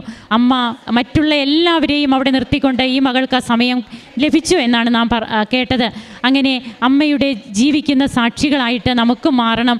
ഈ അൾത്താരയിൽ വന്ന് നിന്ന് നമുക്കും ജീവനുള്ള ദൈവത്തെ ആരാധിക്കണം. നമ്മുടെ സാക്ഷ്യത്തിലൂടെ സാക്ഷ്യമൊക്കെ ഞങ്ങൾ പറയണോ, എഴുതി തന്നാൽ മതിയോ, ഇങ്ങനെയൊക്കെ ചോദിച്ചു പോകുന്ന എത്രയോ പേരുണ്ട്. എന്നാൽ നമ്മുടെ സമയമോ നമ്മുടെ സാഹചര്യമോ അല്ല നാം നോക്കേണ്ടത്. നമുക്ക് സമയവും സാഹചര്യവും ഒത്തു വന്നിട്ട് നാം ഒന്നും ചെയ്യില്ല. എന്നാൽ ദൈവം തരുന്ന അനുഭവങ്ങൾ, ദൈവാനുഭവങ്ങൾ, അതിലൂടെ ഈ ദൈവത്തെ മഹത്വപ്പെടുത്തുന്നത് നമ്മുടെ ഒരു കടമ തന്നെയാണ്. അത് നമുക്ക് മറക്കാതിരിക്കാം. നമ്മുടെ സാക്ഷ്യങ്ങളും എത്രയും പെട്ടെന്ന് കൃപാസന അൾത്താരയിൽ പറയുവാൻ നമ്മെ യോഗ്യരാക്കണമേ എന്ന് പ്രാർത്ഥിച്ചുകൊണ്ട് നമുക്ക് കരങ്ങളടിച്ച് ഈശോയ്ക്കും അമ്മയ്ക്കും നന്ദി പറയാം. ദൈവത്തെ ആരാധിക്കാം. യേശുവേ നന്ദി, യേശുവേ സ്തുതി, യേശുവേ ആരാധന. ഞാൻ വരുന്നത് മലയാറ്റൂരിൽ നിന്നാണ്. ഞാൻ 2020 +2 പാസ് ഔട്ട് ആയിട്ടാണ്. അത് കഴിഞ്ഞിട്ട് ഞാൻ എൻട്രൻസ് കോച്ചിങ്ങിനായിട്ട് പാലാ ബ്രില്യൻറ്റ് ചേർന്നായിരുന്നു. അപ്പോൾ എനിക്കത് കുറച്ച് നാൾ കഴിഞ്ഞപ്പോൾ എൻട്രൻസ് പാടായിട്ട് തോന്നി. അപ്പോഴായിരുന്നു ഗൂഗിൾ മീറ്റ് ഉണ്ടായിരുന്നത്. അപ്പോൾ ഞാൻ ഗൂഗിൾ മീറ്റ് കയറിയായിരുന്നു. അപ്പോൾ അച്ഛനായിട്ട് സംസാരിക്കാൻ പറ്റി. അപ്പോൾ അച്ഛൻ എൻ്റെ അടുത്ത് പറഞ്ഞു, ഞാൻ പറഞ്ഞു IELTS അതായിരുന്നു എനിക്ക് ആഗ്രഹം. പിന്നെ ഈ കോവിഡ് ആയതുകൊണ്ട് എല്ലാ രാജ്യങ്ങളും അടച്ചു കഴിഞ്ഞപ്പോൾ വേറെ വഴിയില്ലാത്തതുകൊണ്ട് അപ്പോൾ ഞാൻ എൻട്രൻസിന് പോയി. അപ്പോൾ അച്ഛൻ പറഞ്ഞു നീ IELTS ട്രൈ ചെയ്ത് നോക്കാൻ പറഞ്ഞു. അങ്ങനെ ഞാൻ IELTSൻ്റെ കോച്ചിങ് കഴിഞ്ഞ ഒക്ടോബറിൽ തുടങ്ങിയിട്ട് ഫെബ്രുവരി ഇപ്പോൾ എക്സാം എഴുതി. അപ്പോൾ എനിക്ക് 6.5 ആയിരുന്നു കിട്ടിയായിരുന്നത്. പക്ഷേ എനിക്ക് ഓസ്ട്രേലിയയിൽ പോകണമെങ്കിൽ നേഴ്സിംഗ് എടുക്കണമെങ്കിൽ ഇൻഡിവിജ്വൽ 7 വേണം. അപ്പോൾ ഈ IELTS എനിക്ക് ടഫായിട്ട് തോന്നിയപ്പോൾ PT എന്ന് പറഞ്ഞൊരു കോഴ്സ് ഉണ്ടായിരുന്നു. അപ്പോൾ അതൊരു ഫ്രണ്ട് വഴി കിട്ടിയതാണ്. അപ്പോൾ അതിലേക്ക് ഞാൻ ട്രൈ ചെയ്ത് കഴിഞ്ഞപ്പോൾ എനിക്ക് സ്പീക്കിംഗ് കിട്ടണില്ല. ആദ്യത്തെ പ്രാവശ്യം ജൂണിൽ പരീക്ഷ എഴുതിയപ്പോഴും സ്പീക്കിംഗ് കിട്ടണില്ല. അത് കഴിഞ്ഞ് ആഗസ്റ്റിൽ പരീക്ഷ എഴുതിയപ്പോൾ സ്പീക്കിംഗ് കിട്ടണില്ല. അപ്പോൾ ഞാൻ ഇവിടെ വന്നായിരുന്നു. അപ്പോൾ അച്ഛനെ കാണാൻ പറ്റി. അപ്പോൾ അച്ഛൻ എൻ്റെ അടുത്ത് പറഞ്ഞു നിൻ്റെ അമ്മയുടെ ഒപ്പം, അമ്മയാണ് ഉടമ്പടി എടുത്തതാണ്, അമ്മയുടെ ഒപ്പം നീ രാവിലത്തെ പ്രത്യക്ഷീകരണ പ്രാർത്ഥന വിശ്വാസത്തോടെ പ്രാർത്ഥിച്ച സാക്ഷ്യം പറയാമെന്ന് പറഞ്ഞ് നീ പോയിക്കോളാൻ പറഞ്ഞു. അങ്ങനെ ഞാൻ പ്രാർത്ഥിച്ചു. പക്ഷേ പോണ സമയത്ത് മമ്മി എൻ്റെ അടുത്ത് പറഞ്ഞു അച്ഛനെ കണ്ടായിരുന്നു എന്ന് ചോദിച്ചു. ഞാൻ പറഞ്ഞു അച്ഛനെ കണ്ടായിരുന്നു, ആൾക്കാരെ വെച്ചിട്ടല്ല, അവിടെ താഴെ വെച്ച് അച്ഛനെ കണ്ടേന്ന് പറഞ്ഞു.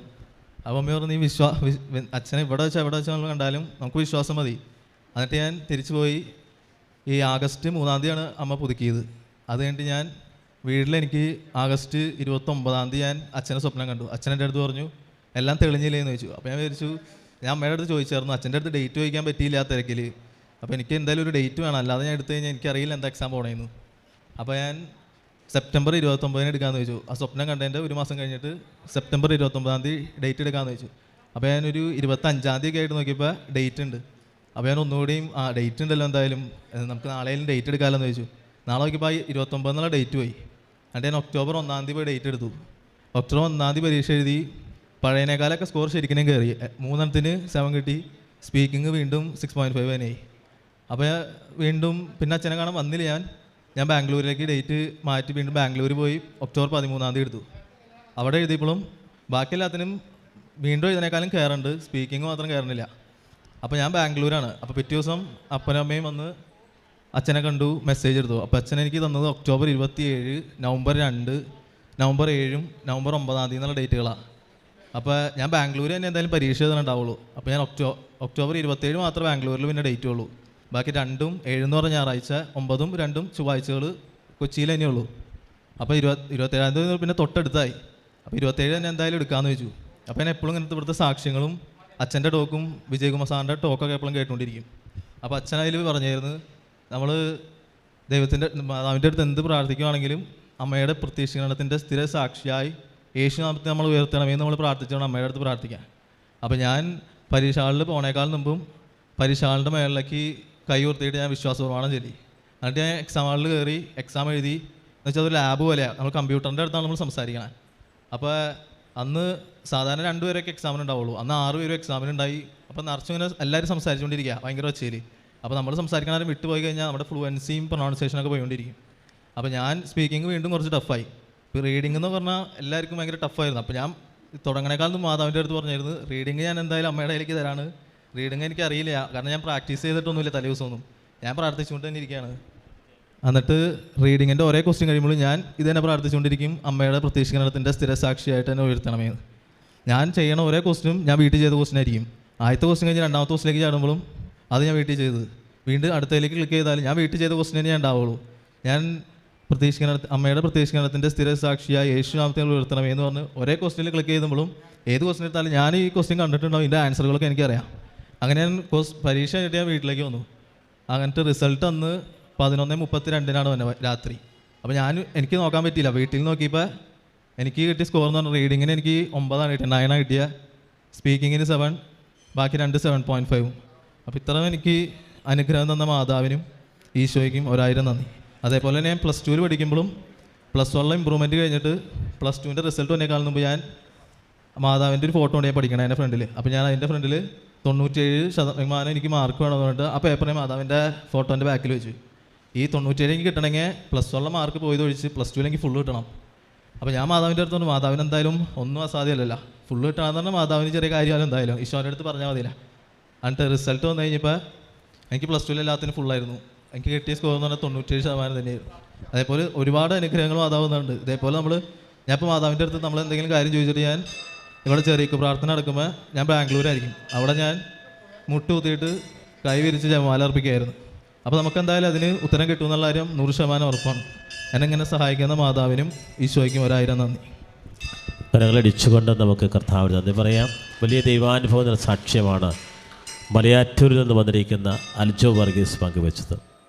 അൽജോ PT എക്സാം എത്ര പ്രാവശ്യമാണ് പരാജയപ്പെട്ടത്? 5ാമത്തെ പ്രാവശ്യമാണ് ജയിച്ചത്. 4 പ്രാവശ്യം PT എഴുതി, 1 പ്രാവശ്യം IELTS എഴുതി. ഡേറ്റ് അപ്പോൾ ആര് വന്നെടുത്തു അച്ഛനെ കണ്ട്? ഞാൻ വന്നേര്. അമ്മയാ? ഈ അവസാനത്തെ ഡേറ്റ് അമ്മയും അപ്പനും വന്നിട്ടുണ്ട്. അമ്മയും വന്നിട്ടുണ്ട്. എവിടെ? അവർ രണ്ടുപേരും വന്നിട്ടുണ്ട്. കയറി വരിക. അച്ഛനെ വന്ന് കണ്ട് പ്രാർത്ഥിച്ചിട്ട് ഡേറ്റ് എടുത്തപ്പോൾ അച്ഛനെന്താ പറഞ്ഞത്? ഞാനിവിടെ വന്ന് ഇവന് എക്സാമിന് തോറ്റു എന്ന് പറഞ്ഞ് 13-ാം തീയതി ഇത് കഴിഞ്ഞപ്പോൾ ഒത്തിരി വേദനയോടെ ഞങ്ങളുടെ കുടുംബം ഒന്ന് എഴുതുമ്പോൾ എല്ലാത്തിനും നല്ല സ്കോർ കാണിക്കും, സ്പീക്കിങ്ങിന് അവന് സ്കോർ പോവും. അവസാനം ഞാൻ ഇവന് 13-ാം തീയതി തോറ്റു കഴിഞ്ഞപ്പോൾ പറഞ്ഞു, ചേട്ടാ നാളെ നമുക്കൊന്ന് കൃപാസനം വരെ പോകണം, അച്ഛനെ കാണാൻ പറ്റി കാണണം, അല്ലെങ്കിൽ അമ്മയുടെ അടുത്ത് നമ്മുടെ വേദന ഒന്ന് പങ്കുവയ്ക്കണം, അതുകൊണ്ട് ചേട്ടൻ എൻ്റെ കൂടെ വരണമെന്ന് പറഞ്ഞു. അങ്ങനെ ഞങ്ങളിവിടെ വന്ന് പാലോഷി ബ്രദറിൻ്റെ അടുത്ത് പോയി ഇപ്പോൾ ചോദിച്ചപ്പോൾ ബ്രദർ പറഞ്ഞു അച്ഛനെ കാണാൻ ചീട്ട് എടുക്കണമെന്ന് പറഞ്ഞു. ചീട്ട് എടുത്തു. എനിക്ക് കിട്ടിയത് 1ാമത്തെ നമ്പറാണ്. ഞാനും ചേട്ടനും ഇവിടെ ഫ്രണ്ടിൽ 1ാമത് വന്നു നിന്നു. ഞാൻ അച്ഛൻ്റെ അടുത്ത് പ്രാർത്ഥിച്ച് പറഞ്ഞു, എൻ്റെ മോൻ്റെ വിദ്യാഭ്യാസ മേഖലയിലുള്ള തടസ്സങ്ങൾ അച്ഛാ എനിക്ക് എന്താണെന്ന് അറിയണില്ല, സ്പീക്കിങ്ങിനാണ് അവനിങ്ങനെ പോണേന്ന് പറഞ്ഞു. അങ്ങനെ ചേട്ടനും ഞാൻ നിന്നു. അച്ഛൻ്റെ അടുത്ത് ഞാൻ പറഞ്ഞു, അച്ഛൻ പ്രാർത്ഥിച്ചു, മെസ്സേജ് എടുത്തു. മാതാവിനോട് പ്രാർത്ഥിച്ച് കഴിഞ്ഞതിന് ശേഷം അച്ഛൻ എന്നോട് പറഞ്ഞു, ഞാൻ അച്ഛനോട് പറഞ്ഞു, അച്ഛാ അവൻ എന്നോട് പറഞ്ഞു ഒരു ഡേറ്റ് എനിക്ക് വേണം, അച്ഛൻ പറയണ ഒരു ഡേറ്റിൽ എനിക്ക് തരണമെന്ന് പറയാൻ പറഞ്ഞു. അങ്ങനെ അച്ഛൻ എനിക്ക് 27-ാം തീയതി ഒരു ഡേറ്റ് തന്നു കഴിഞ്ഞപ്പോൾ ഞാൻ എൻ്റെ മോനോട് പറഞ്ഞു, മോനെ 27-ാം തീയതിയാണ് അച്ഛൻ ഡേറ്റ് തന്നേണേ, ആ ഡേറ്റിൽ നീ എടുക്കുമെന്ന് പറഞ്ഞു. അങ്ങനെ ഞങ്ങൾ എടുത്ത് 27-ാം തീയതി എക്സാം എഴുതി. അവൻ നല്ലൊരു സ്കോറോടുകൂടി ഞാൻ ആദ്യം തന്നെ അച്ഛനോട് പറഞ്ഞു, അച്ഛാ എനിക്ക് ഈ കൃപാസന അൽത്താരയിൽ വലിയൊരു സാക്ഷിയായി ഞങ്ങളുടെ കുടുംബത്തിനെ ഇവിടെ ഉയർത്തണമെങ്കിൽ അമ്മ ഒരിക്കലും വലിയൊരു അനുഗ്രഹം തരണം, അതിന് ഞങ്ങൾ വൈകാതെ തന്നെ അമ്മയുടെ നടയിൽ വന്ന് ഞങ്ങൾ സാക്ഷ്യം പറഞ്ഞേക്കാമെന്ന് ഞാൻ നേർന്നായിരുന്നു. അതിൻ്റെ ഇടയിൽ അച്ഛൻ ആദ്യമായി ഞങ്ങളെ കാണാൻ വന്നപ്പോൾ അച്ഛൻ പറഞ്ഞു, എന്നെ കാണണമെന്നില്ല, നിങ്ങൾ അൽത്താരയിൽ മാതാവിനെ നോക്കിയിട്ട് ഞങ്ങൾ ഈ അൽത്താരയിൽ വന്ന് സാക്ഷ്യം പറഞ്ഞേക്കാം എന്ന് മാത്രം നിങ്ങൾ ഉള്ളിൽ ആഘാതമായി വിശ്വസിച്ച് പറഞ്ഞാൽ മതി എന്ന് പറയാണ്. ആ പ്രത്യാശ കൈവിടാതെ ഞങ്ങൾ ഇവൻ്റെ എക്സാമിൻ്റെ ദിവസം 12:30 നേരത്ത് 4 മെഴുതിരി കത്തിച്ച് ഞങ്ങൾ 33 പ്രാവശ്യം പ്രത്യക്ഷീകരണ പ്രാർത്ഥനയും 33 പ്രാവശ്യം വിശ്വാസ പ്രമാണം ഞങ്ങൾ മുത്തുമ്പോൾ നിന്ന് ഞാനും എൻ്റെ ഭർത്താവും എൻ്റെ ഇളയ മകനും ഉണ്ടായിരുന്നു. ഞങ്ങളത് കത്തിച്ച് പ്രാർത്ഥന നിരതമായി അവൻ്റെ എക്സാം കഴിയണവരെ അത് ചെല്ലിക്കൂതിരുന്നു. അതിനുശേഷം ഞങ്ങൾ ജെറീക്കോ പ്രാർത്ഥനയിൽ ഞാൻ നേർന്നിട്ടുണ്ടായിരുന്നു. 27-ാം തീയതി എൻ്റെ വീടിൻ്റെ ചുറ്റും 7 പ്രാവശ്യം ചെല്ലുന്ന ആ കൊന്ത ഞാൻ അന്ന് നേർന്ന ദിവസമായിരുന്നു. ഭയങ്കര ഇടിവെട്ടും മഴയായിരുന്നു. പക്ഷെ ഞാനും എൻ്റെ ഇളയ മകനും കൂടി മാതാവിൻ്റെ രൂപം സിരിസ്വരൂപം നേർന്നുകൊണ്ട് തിരിയും കത്തിച്ച് ഞങ്ങളത് ആ പ്രത്യക്ഷീകരണ പ്രാർത്ഥന, ആ ജെറീക്കോ പ്രാർത്ഥന ഞങ്ങൾ പൂർത്തീകരിക്കാനും മാതാവ് ഞങ്ങൾ അനുഗ്രഹിച്ചു. കരങ്ങൾ ഇടിച്ചുകൊണ്ട് നമുക്ക് കർത്താവിനെ സ്തുതിക്കാം. ഈ സാക്ഷ്യം കേൾക്കുന്നവർ പ്രത്യേകം മനസ്സിലാക്കണം, എങ്ങനെയാണ് ദൈവകൃപ അൽജോയുടെ ജീവിതത്തിലേക്ക് കടന്നു വന്നതെന്ന്. PT എക്സാം പരാജയപ്പെട്ടപ്പോൾ 4 തവണ പരാജയപ്പെട്ടപ്പോൾ അമ്മ വന്ന് അച്ഛനക്കനെ ഡേറ്റ് എടുക്കുകയും ചെയ്തിരുന്നു. ഡേറ്റ് എടുക്കുകയും ചെയ്യുക മാത്രമല്ല, ഇതിനിടയിൽ അൽജോ ബഹുമാനപ്പെട്ട ജോസഫ് അച്ഛനെ സ്വപ്നത്തിൽ കണ്ടുവെന്നുള്ളതാണ്. അപ്പോൾ സ്വപ്നത്തിൽ കണ്ടു കഴിഞ്ഞപ്പോൾ അൽജോയ്ക്ക് വലിയ സന്തോഷമായി. സ്വപ്നത്തിൽ അച്ഛൻ എന്ത് പറയുന്നതായിട്ട് അൽജോക്ക് ഫീൽ ചെയ്തേ? സ്വപ്നത്തിൽ അച്ഛൻ എൻ്റെ വീട്ടിലുണ്ട്. എൻ്റെ അച്ഛൻ എൻ്റെ അടുത്ത് ഇങ്ങനെ തോളത്ത് തട്ടിയിട്ട് എല്ലാം തെളിഞ്ഞില്ലേ എന്ന് ചോദിച്ചാൽ, അപ്പോൾ ഞാൻ തെളിഞ്ഞു എന്ന് പറഞ്ഞു. എല്ലാം തെളിഞ്ഞില്ലേന്ന്, അതായത് എല്ലാം ക്ലിയർ ആയില്ലേ എന്നുള്ളൂ. അച്ഛനെ സ്വപ്നത്തിൽ കാണുന്നതിന് കാരണമുണ്ട്. കാരണം ബഹുമാനപ്പെട്ട ജോസഫ് അച്ഛനാണ് പരിശുദ്ധമായ 2004 ഡിസംബർ 7 കൃപാസന അൾത്താരയിൽ പ്രത്യക്ഷപ്പെട്ടത്. ഇപ്പോൾ ഈ പ്രത്യക്ഷപ്പെടുമ്പോൾ മഹാദുരന്തത്തെ മുൻകൂട്ടി അറിയിച്ചുകൊണ്ട് സമയഘടികാരം നെഞ്ചിൽ ചാർത്തിയാണ് അമ്മ പ്രത്യക്ഷപ്പെട്ടത്. ഇപ്പോൾ ഈ പ്രത്യക്ഷപ്പെടൽ തന്നെ ലോകജനതയുടെ വിശ്വാസ സമൂഹത്തിന് വലിയ അനുഭവം അമ്മ നൽകുകയാണ്. ഇതുപോലെ ദുരന്തങ്ങളും ദുരിതങ്ങളും ജീവിത വിഷമതകളും ജീവിതം അസ്തമിച്ചു നിൽക്കുമ്പോൾ അവർക്ക് പരിശുദ്ധമ്മ സമയബന്ധിതമായിട്ട് ഇടപെടുന്നത്. ഇനി 33 പ്രാവശ്യം വിശ്വാസ പ്രമാണം ചൊല്ലി, 33 പ്രാവശ്യം പ്രത്യക്ഷീകരണ പ്രാർത്ഥന ചൊല്ലി. അപ്പം അതിലൂടെ ദൈവത്തിൻ്റെ കൃപ പരിശുദ്ധാത്മാവ് കൊടുത്തു. ഇനി അതുകൂടാതെ ആഗോള ജെറീക്കോ പ്രാർത്ഥന ചെയ്തു എന്നാണ് പറഞ്ഞത്. അതായത് ഒക്ടോബർ മാസത്തിൽ അവസാനത്തെ ആഴ്ചയിൽ കൃപാസനം ആഗോള ജെറീക്കോ പ്രാർത്ഥന നടത്തിയിരുന്നു. ഓരോ ദിവസവും 5 രാജ്യങ്ങളെയും രാജ്യത്തിൻ്റെ വിവിധമായ ആവശ്യങ്ങളെയും അവിടെ ജനത അനുഭവിക്കുന്ന വിഷമതകളെയും എല്ലാം സമർപ്പിച്ച് പ്രാർത്ഥിക്കുക. നിങ്ങൾക്കത് യൂട്യൂബിൽ കിടപ്പുണ്ട്, നിങ്ങൾക്കത് കണ്ട് പ്രാർത്ഥിക്കാൻ പറ്റും. നിങ്ങളുടെ സഹോദരങ്ങളെ ബന്ധുമിത്രാദികൾ വിദേശത്തുണ്ടെങ്കിൽ അവരോട് പറയാൻ നിങ്ങൾക്ക് കഴിയും. വലിയ അനുഭവമാണ്. ഇപ്പോൾ ഇടിവെട്ടും മഴയുണ്ടായിട്ട് പോലും തിരികത്തിച്ച് പിടിച്ച് അമ്മയുടെ രൂപം വഹിച്ചുകൊണ്ട് ആ പ്രാർത്ഥന ചെയ്തു എന്ന് പറയുമ്പോൾ അത് സമ്പൂർണ്ണ വിശ്വാസത്തിൻ്റെ മുദ്രയാണ്. അത് ദൈവത്തോടുള്ള വിശ്വസ്തയുടെ ഭാഗമാണ്. അതുകൊണ്ട് തന്നെയാണ് സമയബന്ധിതമായിട്ട് തന്നെ പരിശുദ്ധമ്മ അൽജോയുടെ ജീവിതത്തിൽ ഇടപെടുകയും വിജയം കൊടുക്കുകയും ജോലി കൊടുക്കുകയും കുടുംബത്തെ അനുഗ്രഹിക്കുകയും ചെയ്തത്. ഇതാണ് ഉടമ്പടിയുടെ പ്രത്യേകം. ഉടമ്പടി ചെയ്ത് കഴിഞ്ഞാൽ ദൈവം നിങ്ങളുടെ കൂടെ വരും, ദൈവത്തിൻ്റെ സാന്നിധ്യം വേണം. പുറപ്പാടിൻ്റെ പുസ്തകം 19 പറയും, അങ്ങനെ ഞാൻ നിങ്ങളുടെ ദൈവവും നിങ്ങളെൻ്റെ ജനവുമായി തീരും. അപ്പം അങ്ങനെ വലിയൊരു ദൈവാനുഭവമാണ് ഉടമ്പടി ചെയ്യുന്നതിലൂടെ ദൈവം കൊടുക്കുന്നത്. ഈ സാക്ഷ്യത്തോട് ചേർത്ത് ഇതുപോലെ ദുരിതം അനുഭവിക്കുന്ന എല്ലാവരെയും സമർപ്പിച്ച് പ്രാർത്ഥിക്കാം. യേശുവേ സ്തോത്രം, യേശുവേ നന്ദി, യേശുവേ ആരാധന. ഞങ്ങളിവിടെ ഈ 5 പ്രാവശ്യം ഇവന് ഈ പരീക്ഷ എഴുതി തോറ്റ് കഴിഞ്ഞപ്പോൾ 6ാമത്തെ പ്രാവശ്യം ഇവിടെ വന്നു കഴിഞ്ഞ് ഞങ്ങൾ തിരിച്ചു പോയി കഴിഞ്ഞപ്പോൾ എനിക്ക് തോന്നിയിരുന്നു ഇതിൽ വലിയ അർത്ഥവും കാര്യങ്ങളൊന്നും ഇല്ല. മാതാവിൻ്റെ അടുത്ത് സത്യം പറഞ്ഞാൽ ഞാൻ ഇവിടുന്ന് പോയത് ഇനി ഞാൻ തിരിച്ച് ഈ കൃപാസനത്തിൽ വരില്ല എന്ന് പറഞ്ഞുകൊണ്ടാണ്. അന്ന് രാത്രി 27-ാം തീയതി രാത്രി എനിക്ക് ആഴ്ചയിൽ 2 ദിവസം രാത്രി കപ്പ വലിച്ച് ബാംഗ്ലൂർക്ക് കയറ്റി വിടുന്നൊരു പണിക്ക് പോകുന്ന ആളാണ് ഞാൻ രാത്രി കപ്പ വലിച്ചുകൊണ്ട് നിൽക്കുമ്പോൾ രാത്രി ഒരു 12 മണിയായപ്പോഴാണ് എൻ്റെ മകൻ എന്നെ വിളിച്ചിട്ട് പറഞ്ഞ, പപ്പ എനിക്ക് നല്ല സ്കോർ മാർക്ക് കിട്ടിയത്. നമ്മൾ ആര് മുട്ടിപ്പായിട്ട് വന്ന് ഈ മാതാവിൻ്റെ അടുത്ത് വന്ന് കരഞ്ഞ് ചോദിച്ചിട്ടുണ്ടോ, അത് നമുക്ക് വാരിക്കോരി തരും എന്ന് ഞാൻ വിശ്വസിക്കുന്ന ഒരു വ്യക്തിയാണ്. അതുപോലെ തന്നെ നിങ്ങൾ ആരായാലും 1 പ്രാവശ്യം ഇവിടെ വന്നു നമുക്ക് കിട്ടിയില്ലെങ്കിൽ 2ാമത്തെ പ്രാവശ്യം മുട്ടിപ്പായിട്ട് ഈ മാതാവിനോട് പ്രാർത്ഥിച്ചോ, നിങ്ങൾക്ക് വാരിക്കോരി തരുമെന്ന് മാത്രമാണ് എനിക്ക് പറയാനുള്ളത്. കരങ്ങളടിച്ച് കർത്താവിന് നന്ദി പറയട്ടെ.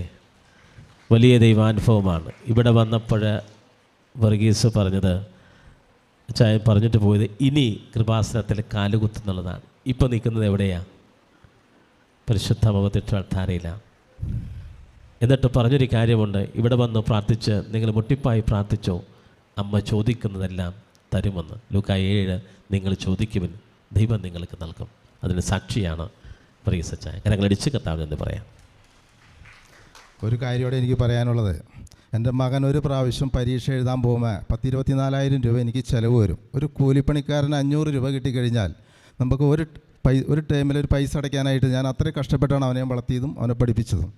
പക്ഷെ ഞാൻ പറഞ്ഞില്ലേ, ഞാൻ രാത്രി പണിക്ക് പോയിട്ടാണ് അവനെ പരീക്ഷ ഫീസ് അടയ്ക്കുന്നത്. അത് 1, 2, 3, 4, 5 പ്രാവശ്യം തോറ്റ് കഴിയുമ്പോൾ നമ്മൾ ആരായാലും എങ്ങനെ ചിന്തിക്കും?